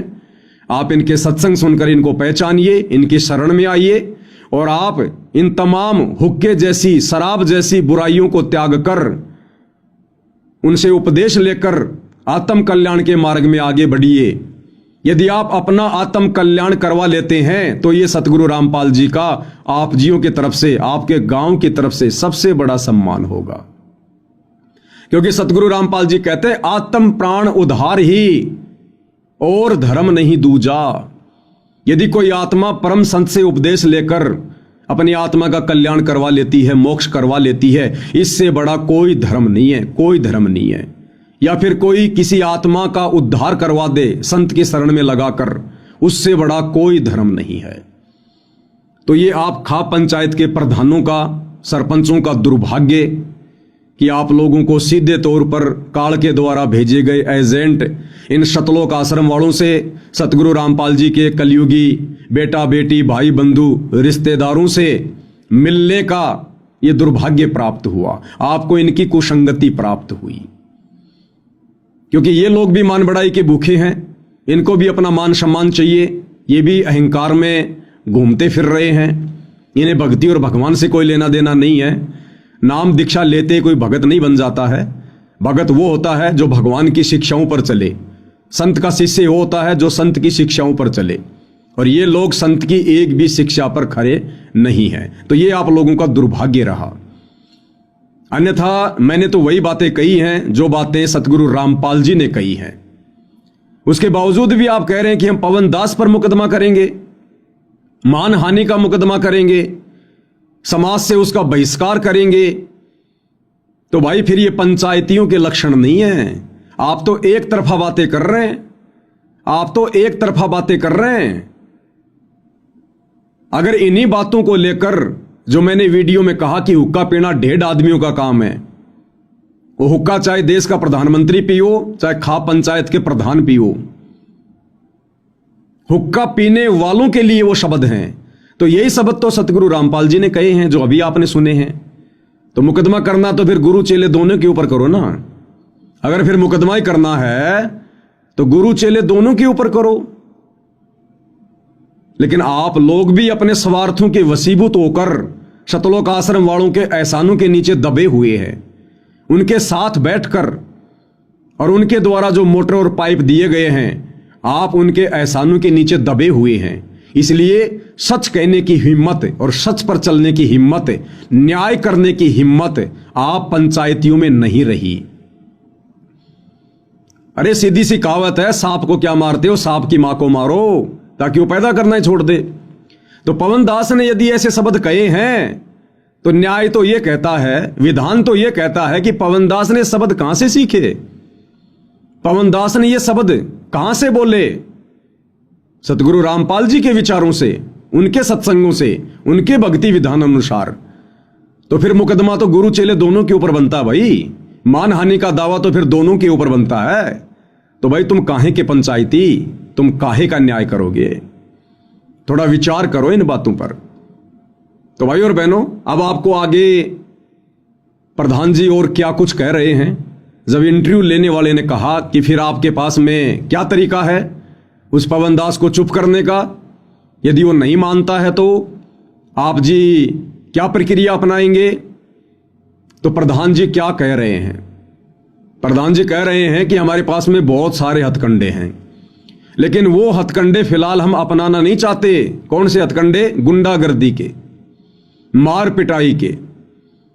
कह रहे बहुत सारे हथकंडे हैं, लेकिन फिलहाल हम उस पवन दास से इस वीडियो के माध्यम से ये बात पहुंचाना चाहते हैं कि वो माफी मांग ले, अन्यथा हम उसका समाज से बहिष्कार भी कर सकते हैं।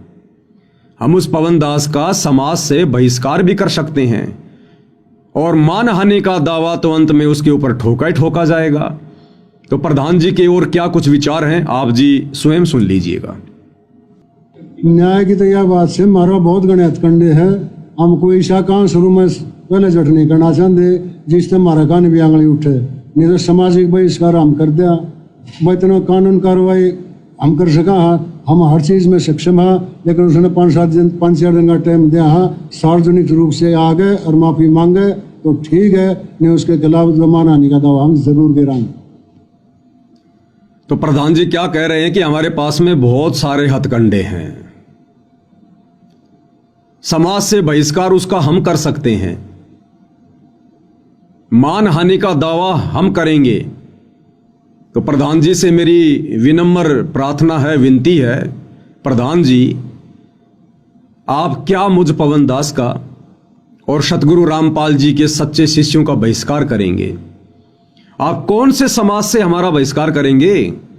जिस समाज का हमने बरसों पहले से खुद ही बहिष्कार कर रखा है, जिस समाज की गलत परंपराओं का, कुरीतियों का, रीति रिवाजों का, आडंबर और पाखंडों का सतगुरु रामपाल जी के प्रत्येक भगत ने जो उनके ज्ञान को समझ चुका है, उन्होंने बहिष्कार कर रखा है। फिर भला आप हमारा कौन सा बहिष्कार करेंगे? आप क्या बहिष्कार कर सकते हैं कि समाज से हुक्का पानी बंद कर देंगे?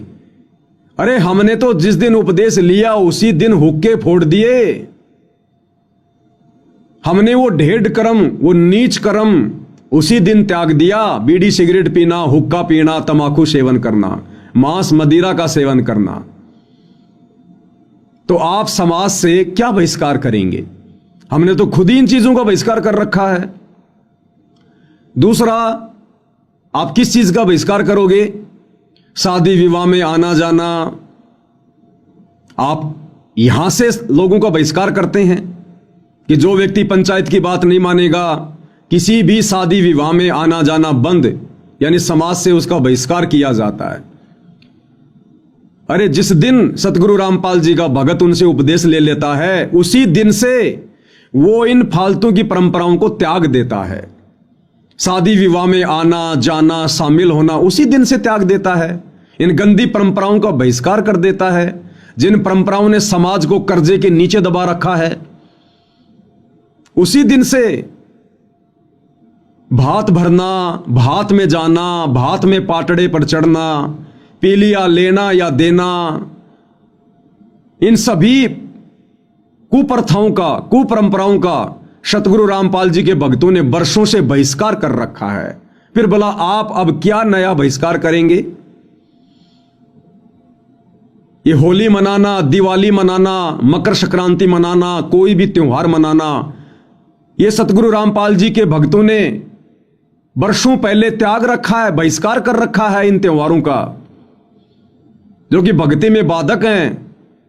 तो आप जी क्या बहिष्कार करेंगे, कहां से बहिष्कार करेंगे?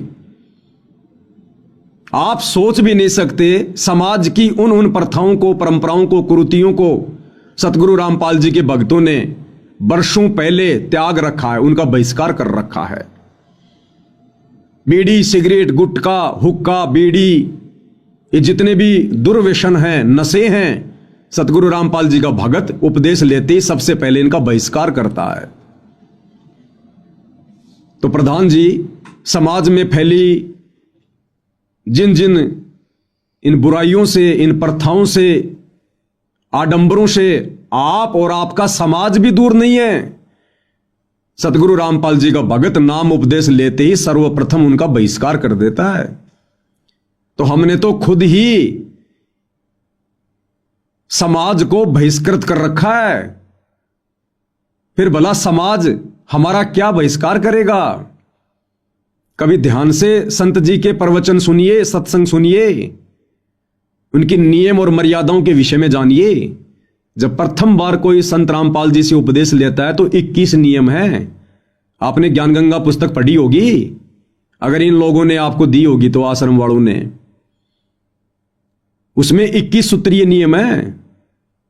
सबसे पहले सतगुरु रामपाल जी इन बुराइयों का बहिष्कार करवाते हैं जो समाज के लिए अभिशाप है, समाज के लिए जहर है। उसके बाद 4 महीने के उपरांत सतगुरु रामपाल जी दूसरा नाम सतनाम देते हैं। 21 नियमों के अलावा उसमें 34 नियम हैं। आप और आपका समाज तो उन नियम को विषय में जानता भी नहीं है, जिनका बहिष्कार सतगुरु रामपाल जी के भक्तों ने वर्षों पहले से कर रखा है। तो प्रधान जी, आप कहां कहां से हमारा बहिष्कार करेंगे? हमने तो पहले समाज का बहिष्कार कर रखा है। दूसरी बात, आप कह रहे हैं कि मानहानि का दावा ठोकेंगे। कहां ठोकोगे? कोर्ट में, न्यायालय में। अरे सरपंच जी, आप क्या बोल रहे हैं? लोग आपको सुन रहे हैं, लोग आपको देख रहे हैं। आपकी करनी और कथनी में रात दिन का अंतर हो रहा है। एक तरफ तो आप कहते हैं हम पंचायती हैं, खा पंचायत जिसका जिक्र BBC लंदन तक है, और जो न्याय हम कर देंगे वो कोई नहीं कर सकता, हम समाज से बहिष्कार भी कर सकते हैं। और दूसरी तरफ आप कह रहे हैं कि हम पवन दास के ऊपर मुकदमा ठोकेंगे। मुकदमा कहां ठोका जाएगा? कोर्ट में, न्यायालय में। फिर आपकी पंचायत क्या रह गई? फिर आप काहे के पंचायती? और क्या वजूद रह गया आपकी महम 24 खा पंचायत का? अरे पंचायतें तो अपना निर्णय स्वयं करती हैं, और आप कह रहे हो कि हम मुकदमा ठोकेंगे मानहानि का। तो आपकी पंचायत का फिर क्या वजूद रह गया जब आप पंचायतियों को भी पवन दास पर मुकदमा ठोकने के लिए कोर्ट में जाना पड़ रहा है? तो कौन सी न्याय प्रणाली बड़ी होगी?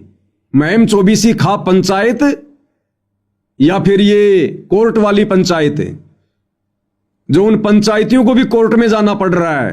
फिर आपकी पंचायत का क्या वजूद रह गया प्रधान जी? अरे पंचायतें तो अपनी परंपरा को बनाए रखते हैं, जो भी निर्णय होता है अपने स्तर पर करते हैं, कोर्ट का सहारा नहीं लेते। और यदि वर्तमान में कोर्ट का सहारा लेना पड़ रहा है तो छोड़ दो फिर अपनी झूठी पंचायतों को। केवल नाम रह गया, फॉर्मेलिटी रह गई।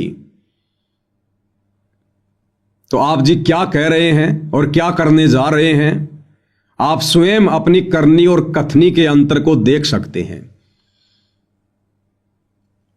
इसके बाद भाइयों और बहनों, खा पंचायत के एक दूसरे व्यक्ति जिनका नाम रामपाल राठी है, जो अपने आप को जनरल सेक्रेटरी बताते हैं खा पंचायत का, उनके भी विचार सुन लेते हैं। वो क्या कुछ कह रहे हैं मुझ पवन दास के वीडियो के ऊपर, उसके बाद उस पर भी स्पष्टीकरण देंगे। मैं रामपाल राठी 24 सर्व खा पंचायत का जनरल सेक्रेटरी। 2 दिन से विशेष वीडियो लोगों ने हमारे पास फोन भी किए, वीडियो भी दिखाई।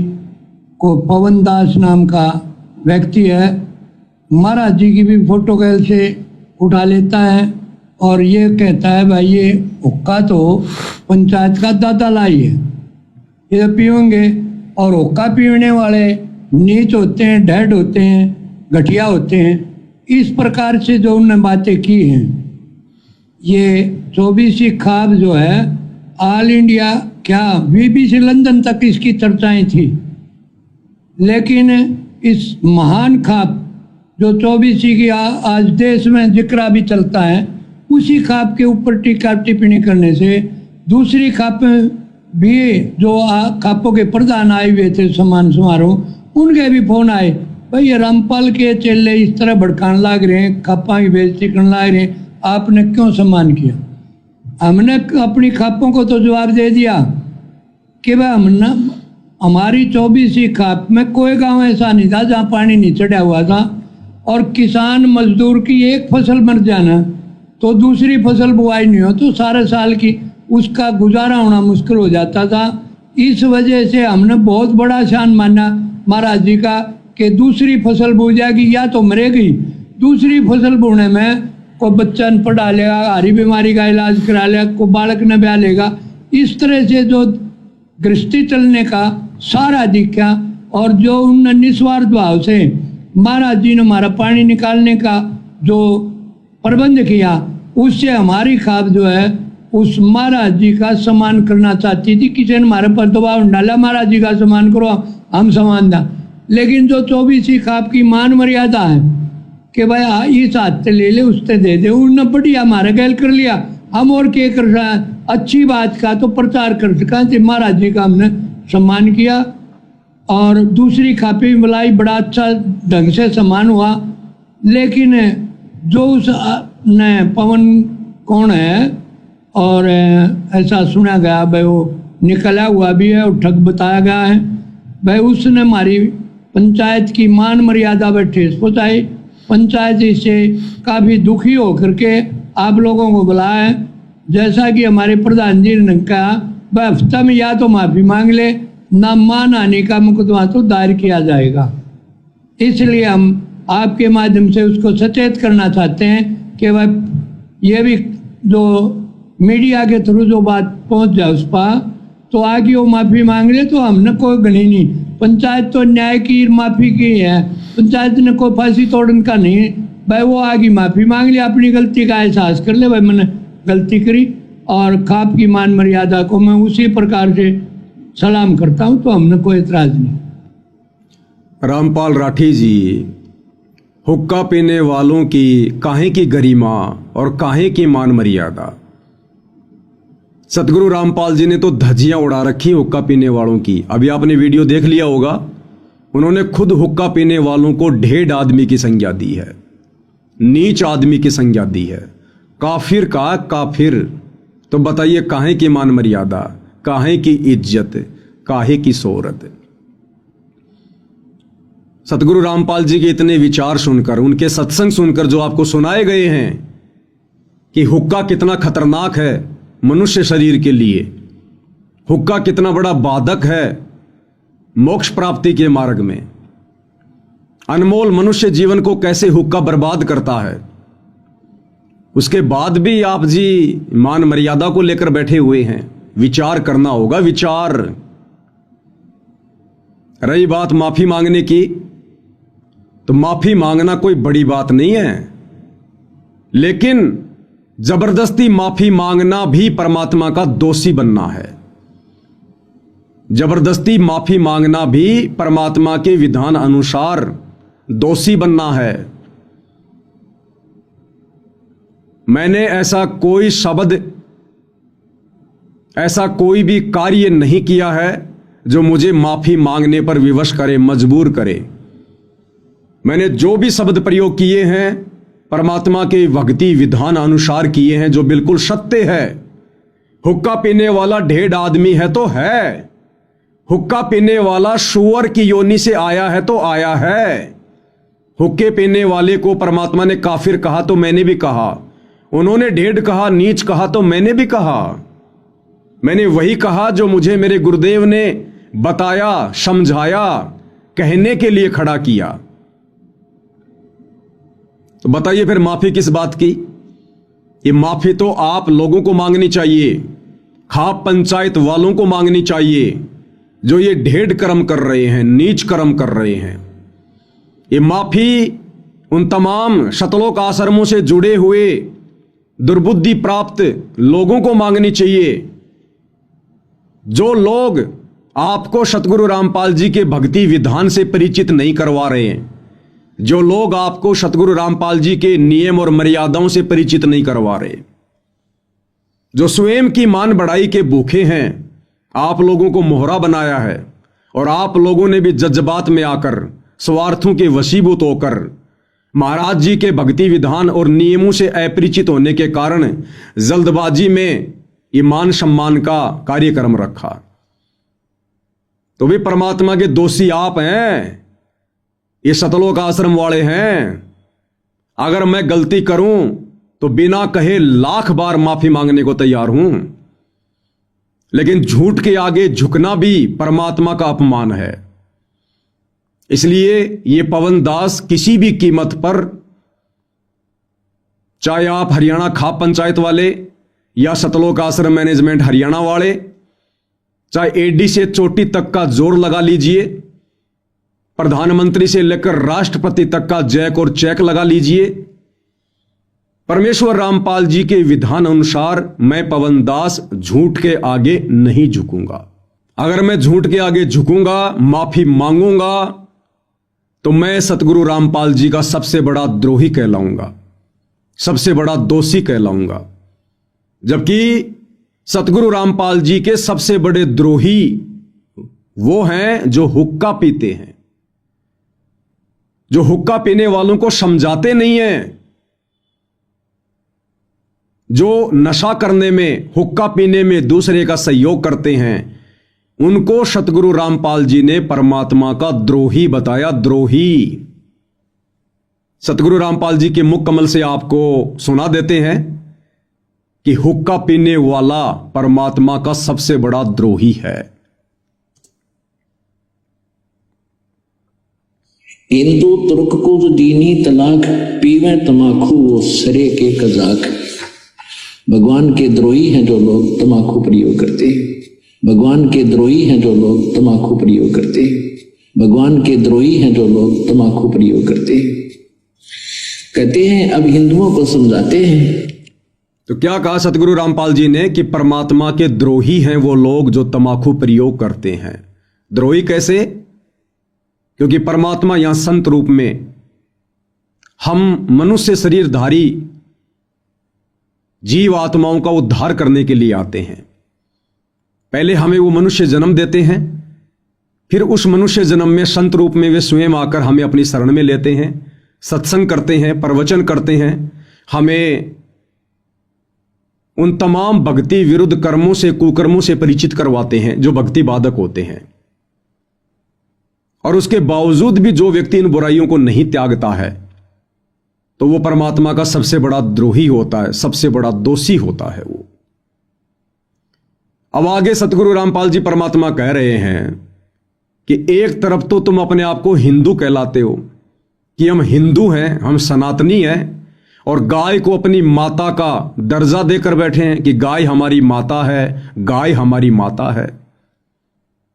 प्रधान जी आगे इस सत्संग को ध्यान से सुनना जो सतगुरु रामपाल जी सुना रहे हैं। आप हुक्का पीने वाले, तमाकू पीने वाले, बीड़ी सिगरेट पीने वाले लोग गाय का खून पी रहे हैं, गाय का खून। अरे हिंदू समाज में गाय को मारकर खाने वाला, गाय का मांस खाने वाला व्यक्ति कितना बड़ा दोषी होता है, कितना बड़ा परमात्मा का द्रोही होता है। ऐसे व्यक्ति का समाज से बहिष्कार कर दिया जाता है, लोग उससे नफरत करने लगते हैं जो व्यक्ति गाय का मांस खाता है। और आप हुक्का पीने वाले, आप लोग गाय का खून पी रहे, गाय का खून। आप लोगों को यही नहीं पता कि यह तमाकू बना कैसे है, तमाकू के बीज की उत्पत्ति हुई कैसे है, और ना आपको ये सतलोक आश्रम वाले बता रहे। अब सतगुरु रामपाल जी बताएंगे, सत्संग ध्यान से सुनिए आप काहे के पंचायती हैं, काहे के प्रधान जी हैं आप? ये मनुष्य जन्म परमात्मा ने प्रधानी करने के लिए नहीं दिया। न्याय करने वाला धरती पर आ चुका है, परमपिता परमात्मा सतगुरु रामपाल जी भगवान। ये कर्मों के अनुसार न्याय होगा। अब जैसे ये प्रकृति आप लोगों के साथ में न्याय कर रही है, ये गांव में बाढ़ आई, फसल बर्बाद हो गई, ये प्रकृति न्याय कर रही है कर्मों का। अभी तो ना जाने कितने कर्म बाकी हैं जिनका प्रभाव आप लोगों पे पड़ेगा, देश दुनिया पर पड़ेगा, क्योंकि वर्तमान में सारी दुनिया युग परिवर्तन के दौर से गुजर रही है। 2028 निर्धारित समय है। हर प्रकार से प्रकृति तांडव मचाएगी। अभी तो ढंग से शुरुआत भी नहीं है। अतिवृष्टि, अनावृष्टि, ओलावृष्टि, सूखा, बाढ़, महामारियां, युद्ध, गृह युद्ध। अभी आपने देखा क्या है? अभी तो खाली एक बांध का पानी छोड़ा गया है जिसमें गांव के गांव डूब गए। जिस दिन वो बांध टूटेंगे उस दिन क्या होगा? वो मोटर और पाइप वो जमीन के नीचे धरे के धरे रह जाएंगे। ये आश्रम वाले कोई मदद नहीं कर पाएंगे, खुद की भी नहीं कर पाएंगे। उन कर्मों से आप लोगों को कौन बचाएगा? ये परमात्मा बचाएगा, सतगुरु रामपाल जी भगवान बचाएगा। और कब बचाएगा? जब आप उनके शरण में आओगे, हुक्के जैसे नीच कर्म को त्याग दोगे, हुक्के को फोड़ के घर से बाहर फेंक दोगे, उनकी शरण में आकर शत भक्ति करोगे। तो एक तरफ तो आप अपने आप को पंचायती कह रहे हैं, अपने आप को सनातनी कहते हैं, हिंदू कहते हैं, और रोजाना आप लोग तमाकू के माध्यम से गाय का खून पी रहे हैं, गाय का खून। सतगुरु रामपाल जी अपने ही पुराणों से दिखा रहे हैं, बता रहे हैं कि तमाकू की उत्पत्ति गाय के खून से हुई है, गाय के खून से। तो बताइए सरपंच जी, प्रधान जी, ये मानहानि का दावा आपके ऊपर नहीं बनता क्या? इन हुक्का पीने वालों के ऊपर नहीं बनता क्या? बीड़ी सिगरेट पीने वालों के ऊपर नहीं बनता क्या? अरे गाय तो आपकी भी मां है, और यदि आपकी मां का कोई खून पिएगा, तमाकू पिएगा, तो क्या आप उसके ऊपर मानहानि का दावा नहीं करोगे? और यदि आप हुक्का पी रहे हैं, अपनी मां का खून पी रहे हैं, गाय का खून पी रहे हैं, तो क्या कोई आपके ऊपर मानहानि का दावा करने का अधिकारी नहीं है? तो भाई पहले पंचायती बनो, और उसके लिए सबसे पहले सतगुरु रामपाल जी के सत्संग सुनो, उनके प्रवचन सुनो। परमात्मा कहते हैं भक्ति बिना नर और खर एक है। भक्ति यानी ज्ञान। कौन सा ज्ञान? सच्चा ज्ञान, सत ज्ञान, तत्व ज्ञान, जो वर्तमान में केवल धरती पर सतगुरु रामपाल जी के पास है। ये बाकी आचार्य, शंकराचार्य, महर्षि, संत, मंडलेश्वर, इनके पास ज्ञान नहीं है, छींट भी नहीं है। सतगुरु रामपाल जी की शरण में आकर इनका ये तत्व ज्ञान समझे बिना खुद कबीर भगवान कह रहे हैं कि वो प्राणी और गधे में यानी खर में कोई अंतर नहीं है। तो जब तक भाई इस देश दुनिया का कोई भी व्यक्ति, जिसमें राजा भी आ गया, जिसमें प्रजा भी आ गई, जिसमें आप प्रधान जी भी आ गए, सब आ गए, जो व्यक्ति सतगुरु रामपाल जी से उपदेश लेकर सत भक्ति नहीं करता है, उसको सतगुरु रामपाल जी ने, कबीर भगवान ने गधे की श्रेणी में लिया। गधे की श्रेणी में। भक्ति बिना नर और खर एक हैं, जिन हरि पद नहीं जाण्या, पूर्ण ब्रह्म की परख नहीं रे, पूज मरे पाषाणा। इन पत्थर पूजने वालों को सतगुरु रामपाल जी ने गधे की श्रेणी में रखा है, जो मनुष्य जन्म प्राप्त करके भी सच्चे सतगुरु के सत ज्ञान से वंचित रहकर और अंत में 84 लाख योनियों में गधे की योनि ही प्राप्त करेंगे। तो ऐसा व्यक्ति मनुष्य जन्म प्राप्त करके भी गधे की ही श्रेणी में है, जो व्यक्ति शास्त्र अनुकूल सत भक्ति सच्चे सतगुरु की शरण में आकर नहीं करता है। तो प्रधान जी, हुक्के को लेकर जो आप इतना बुरा मान गए, माफी मंगवा रहे हैं, मानहानि का केस ठोकने की बात कर रहे हैं, और आप क्या कर रहे हैं? आप तो गाय का खून पी रहे हैं, अपनी मां का खून पी रहे हैं आप। अब ये ढेड़ कर्म नहीं, नीच कर्म नहीं तो और क्या है? तो सतगुरु रामपाल जी परमेश्वर क्या कह रहे हैं, इस कथा को ध्यान से सुनिएगा। और यह कथा ध्यान से सुनने के बाद मुझ पवन दास पर मानहानि का दावा ठोकने से पहले इन सतलोक आश्रमों में जाकर, और जो जो गणमान्य व्यक्ति इन आश्रमों में बैठे हुए हैं, जिनके साथ बैठकर आपने ये प्रेस कॉन्फ्रेंस की है, अमन गोदारा, चांद राठी, इन लोगों से पूछिए कि भाई आप लोगों ने हमें ये बातें पहले क्यों नहीं बताई कि महाराज जी ने हुक्का पीना 1.5 आदमियों का काम बताया है। तो पवन दास ने तो वही बताया जो महाराज जी ने बताया। तो सवाल करो इन लोगों से कि आप लोगों ने हमें पहले क्यों नहीं बताया। महाराज जी का मान सम्मान करने से पहले हम अपने इन अपवित्र हाथों से उस पवित्र महापुरुष की प्रतिमा का सम्मान ही ना करते। हम इंतजार करते उनका हिसार जेल से बाहर आने का, तब तक उनका ज्ञान सुनते, इन बुराइयों को छोड़ते और 1.5 की श्रेणी से एक व्यक्ति की श्रेणी में आते, एक इंसान की श्रेणी में आते। तो ये सवाल जवाब इन आश्रम वालों से करो जिनको इन सब बातों का पता है। ये सत्संग इन्होंने भी सुन रखे हैं, हमसे ज्यादा सुन रखे हैं, लेकिन ये वर्तमान में काल प्रेरित हैं, अहंकार वश हैं, मान बढ़ाई में फंसे हुए हैं। इनको मान सम्मान चाहिए, इनको चौधर चाहिए, इनको भक्ति और भगवान नहीं चाहिए। और ऐसे लोगों की कुसंगति आप करने लग गए। ये आपका दुर्भाग्य जो डायरेक्ट आपको ऐसे काल प्रेरित लोगों की कुसंगति मिल गई। अगर बचना है और बचाना है अपने परिवार को, मनुष्य जन्म को सफल करना है, तो सतगुरु रामपाल जी के कुछ महीने शांति से, धैर्यपूर्वक, निष्पक्ष भाव से सत्संग सुनिए। उसके बाद आपको पता चलेगा कि मान हानि का मुकदमा जो आप करने की सोच रहे हैं और पवन दास से माफी मंगवाने की सोच रहे हैं, ये माफी फिर सतगुरु रामपाल जी से आप लोगों ने मांगनी पड़ेगी। आप लोगों ने तो क्या कह रहे हैं सतगुरु रामपाल जी? हुक्का पीने वाले तो गाय का खून पी रहे हैं, गाय का खून। गऊ को माता की तुल्य मानते हो, बिल्कुल ठीक है। क्योंकि कहते हैं जिसका हम दूध पीते हैं उसने मां कहते हैं। तो गाय का दूध पीते, पहले गाय ही होती थी, भैंस तो देखने भी नहीं थी अपने क्षेत्र में। तो कहते हैं जब गाय का दूध पीते हो तो मां के समान होगी, बिल्कुल ठीक है। तो तमाकू कैसे बना? कहते खून नाम खून का और तमा नाम गाय। तमाकू की परिभाषा बता रहे हैं सतगुरु रामपाल जी। हर शब्द की एक परिभाषा होती है, एक मीनिंग होता है। तंबाकू, खू नाम खून का, ये फारसी के शब्द हैं। खू नाम खून का और तमा नाम गाय। तमाकू, तमा यानी गाय और खू नाम है खून का, यानी गाय का खून।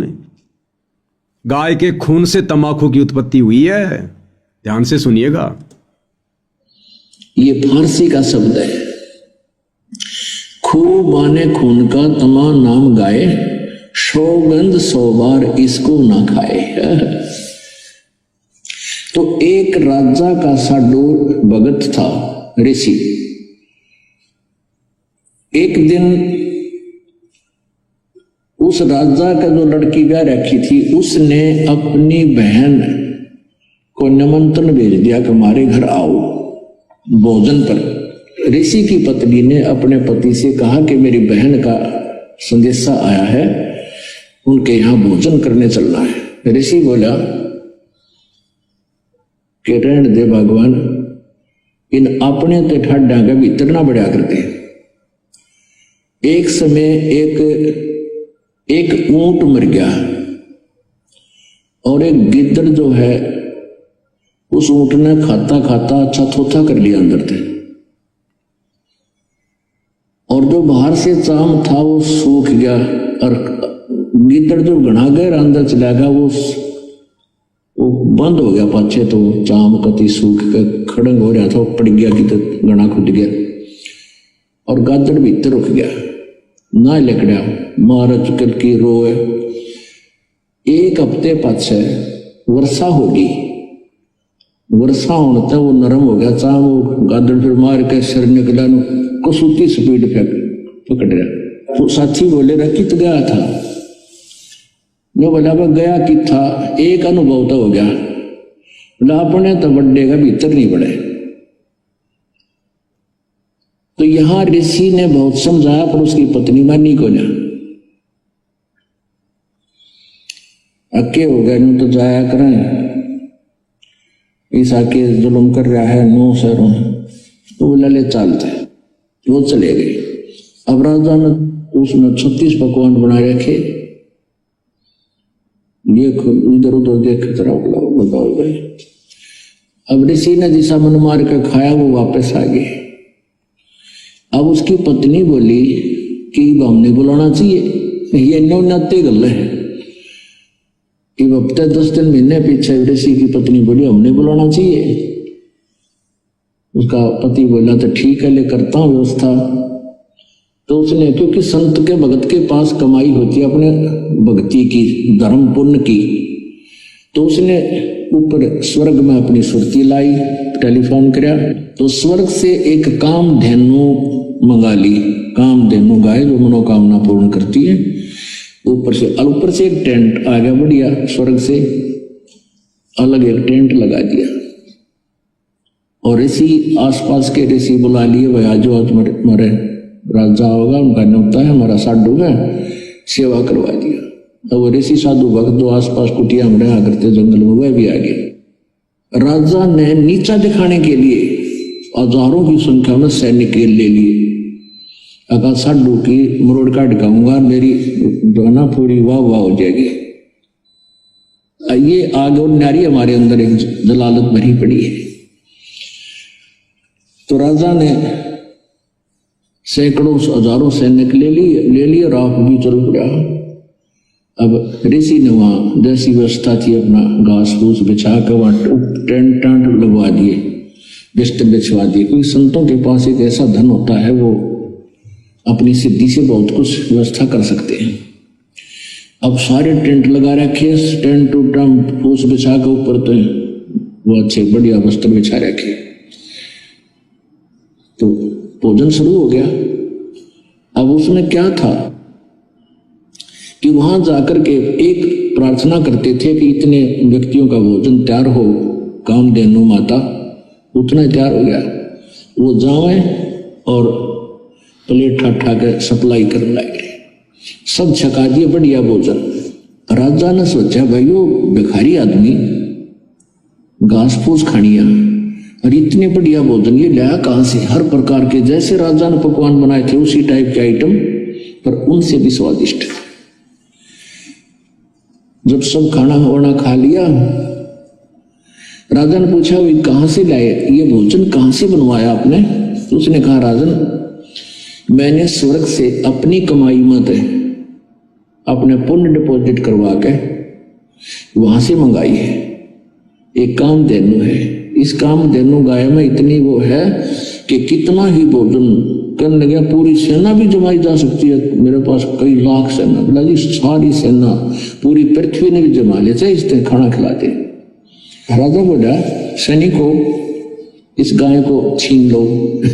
साधु की यारी इतनी हो है, सैनिकों इस गाय को छीन लो और चलो, ये कंगाल के करेगा अपने काम आवेगी, राजा के घर पे जरूरत है इसकी। तब ऋषि ने कहा कि हे माता आप स्वर्ग चली जाइए, मेरी काबू से बाहर बात हो गई है। तो ऐसे ही वो गौ जो है ना कामधेनु उस टेंट को चीरती हुई आकाश में उड़कर चल पड़ी। राजा ने तीर मारा, वह खुरमा लग गया और खुरमे से रक्त गिरता हुआ जहां जहां भी रक्त गिरा उस गाय का, वहां पर यह बीमारी पैदा होगी, तमाकू। अब क्या बताते हैं कि तुम एक तरफ तो हिंदू को आओ और फिर गाय के खून न पियो, तमाकू बना के हुक्का में डाल के बीड़ी सिगरेट पी के। या तो तुमने ज्ञान नहीं या स्वाद पड़ गया। ज्ञान नहीं था तो अब समझ लीजिए, और ये इसे अड़ंगे का स्वाद अच्छा नहीं होता जो शरीर में नुकसान सारे खराब करे। तो क्या बताते हैं, खून नाम खूं का तमा नाम गाय, सौगंध 100 बार इसको ना खाए। कहते हैं 100 बार सौगंध, इसकी 100 बार प्रतिज्ञा करो, इसको खाना नहीं। तो हरियाणा मुहिम 24 खा पंचायतों के आदरणीय प्रधान जी, सरपंच जी, अभी आप जियों ने सतगुरु रामपाल जी के मुख कमल से सुना कि इस तमाकू जैसी बीमारी की उत्पत्ति कैसे हुई।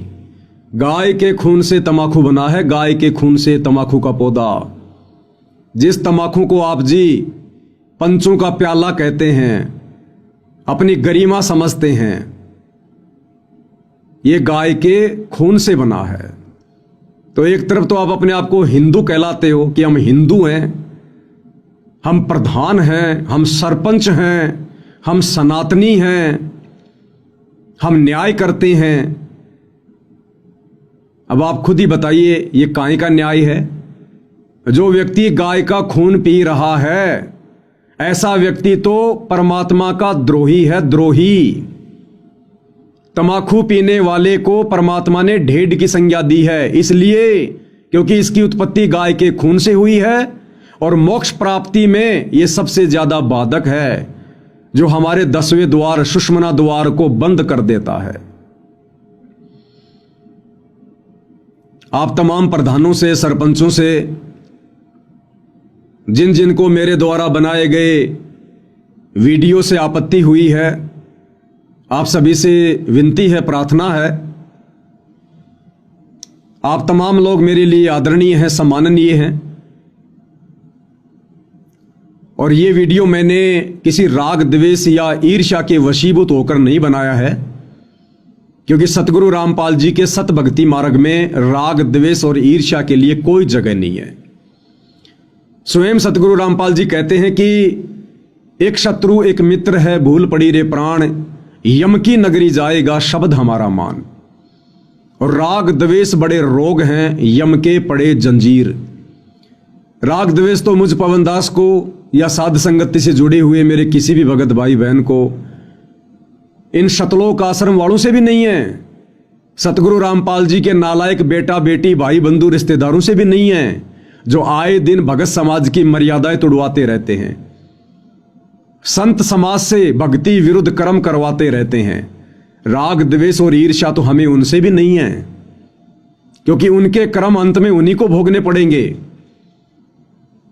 और सच कहना कोई दोष नहीं है, इसलिए सच हम अंतिम श्वास तक कहेंगे। और हुक्का पीने वालों को जो ढेड व्यक्ति की श्रेणी में लिया गया है, नीच और काफिर व्यक्ति कहा गया है, ये सच है, परम सच है। स्वयं परमात्मा ने कहा है, सतगुरु रामपाल जी ने अपने मुख कमल से कहा है। तो माफी मांगने का तो यहां पर कोई सवाल ही पैदा नहीं होता है। बाकी आप किसी भी कानूनी कार्रवाई के लिए स्वतंत्र हैं।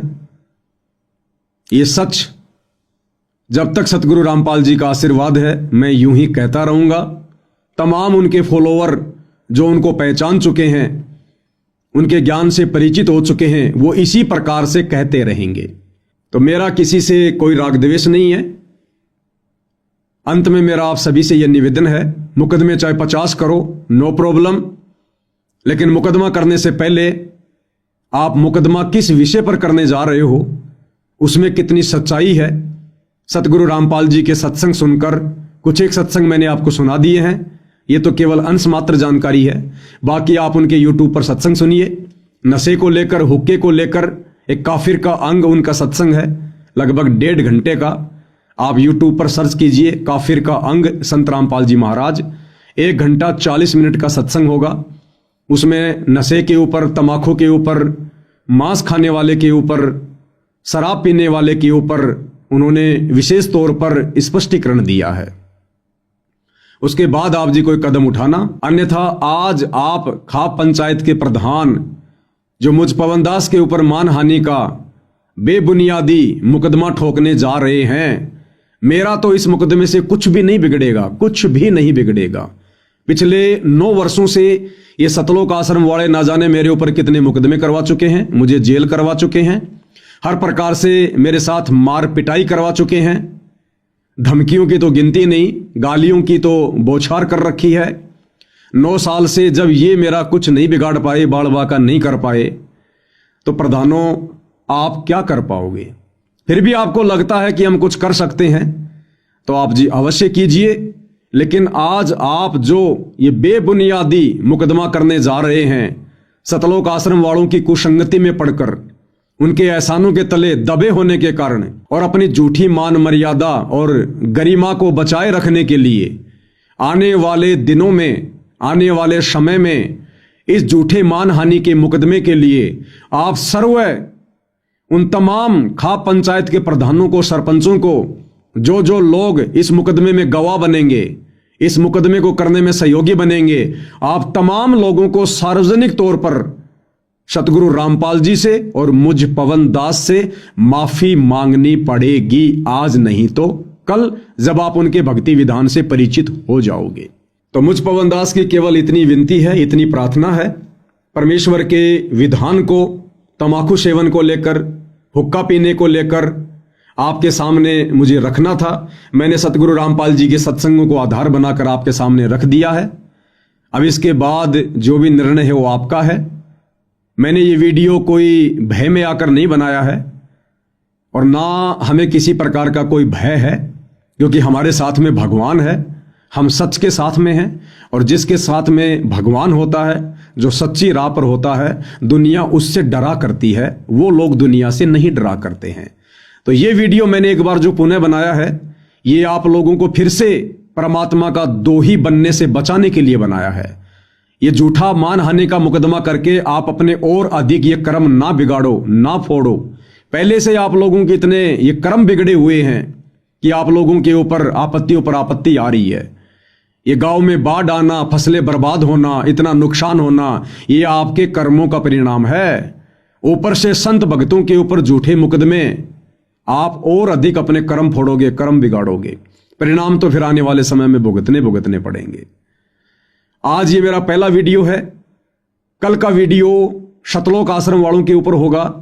वो शतलोक आश्रम वाले जो इस प्रेस कॉन्फ्रेंस में आप लोगों के साथ में बैठे हैं, जो आप लोगों को भड़का रहे हैं, आप लोगों को उकसा रहे हैं अपने धार्मिक धंधे के लिए कि पवन दास को जेल में करवा दिया जाएगा तो हमारा धार्मिक धंधा बढ़िया चलेगा, अच्छा चलेगा।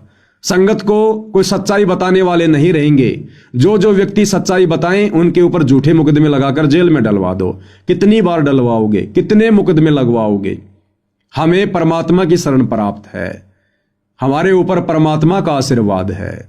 सच हम यूं ही कहेंगे, हमने झूठ बहुत कही, बेहिसाब की कही। कब तक? जब तक हमें सच का पता नहीं था, सच्चे सतगुरु की शरण प्राप्त नहीं थी। भाई अब तो हम झूठ को सामने लाने के लिए और सच को सर्व समाज के सामने रखने के लिए अपना सिर भी कटवाना अपना सबसे बड़ा सम्मान समझेंगे। फिर ये छोटे मोटे मुकदमे, भला इनकी तो बिसात ही क्या है, इनकी तो औकात ही क्या है। तो भाई और बहनों, आज के वीडियो में केवल मैं इतना ही कहना चाहूंगा। बाकी फिर अगला वीडियो इन शतलोक आश्रम वालों के ऊपर होगा। इन्होंने किस प्रकार से इन पंचायत वालों को सच्चाई से दूर रखा और किस प्रकार से ये लोग सच कहने से डर रहे हैं, इस विषय पर हम विशेष विश्लेषण उन शतलोक आश्रम वालों के इंटरव्यू को आधार बनाकर कि उन्होंने अपने मुख से क्या कुछ इस प्रेस कॉन्फ्रेंस में कहा है, आपके सामने रखेंगे, बताएंगे। तो आज के इस वीडियो में मुझ पवन दास की एक कोशिश थी, सतगुरु रामपाल जी के आशीर्वाद से, उनके ज्ञान आधार से आप तमाम हरियाणा खाप पंचायत के उन प्रधानों को, सरपंचों को जो अभी सतगुरु रामपाल जी के ज्ञान और उनकी शरण से दूर हैं, ये मेरा एक पहला प्रयास था। आगे भी मेरा ये प्रयास आप भक्ति से भटके हुए भाई बहनों को समझाने का जारी रहेगा। तो अगले वीडियो का इंतजार करें। आज के वीडियो में केवल इतना ही। परमेश्वर रामपाल जी का आशीर्वाद हम सभी के ऊपर इसी प्रकार से बना रहे। बंदी छोड़ सतगुरु रामपाल जी परमेश्वर जी की जय हो।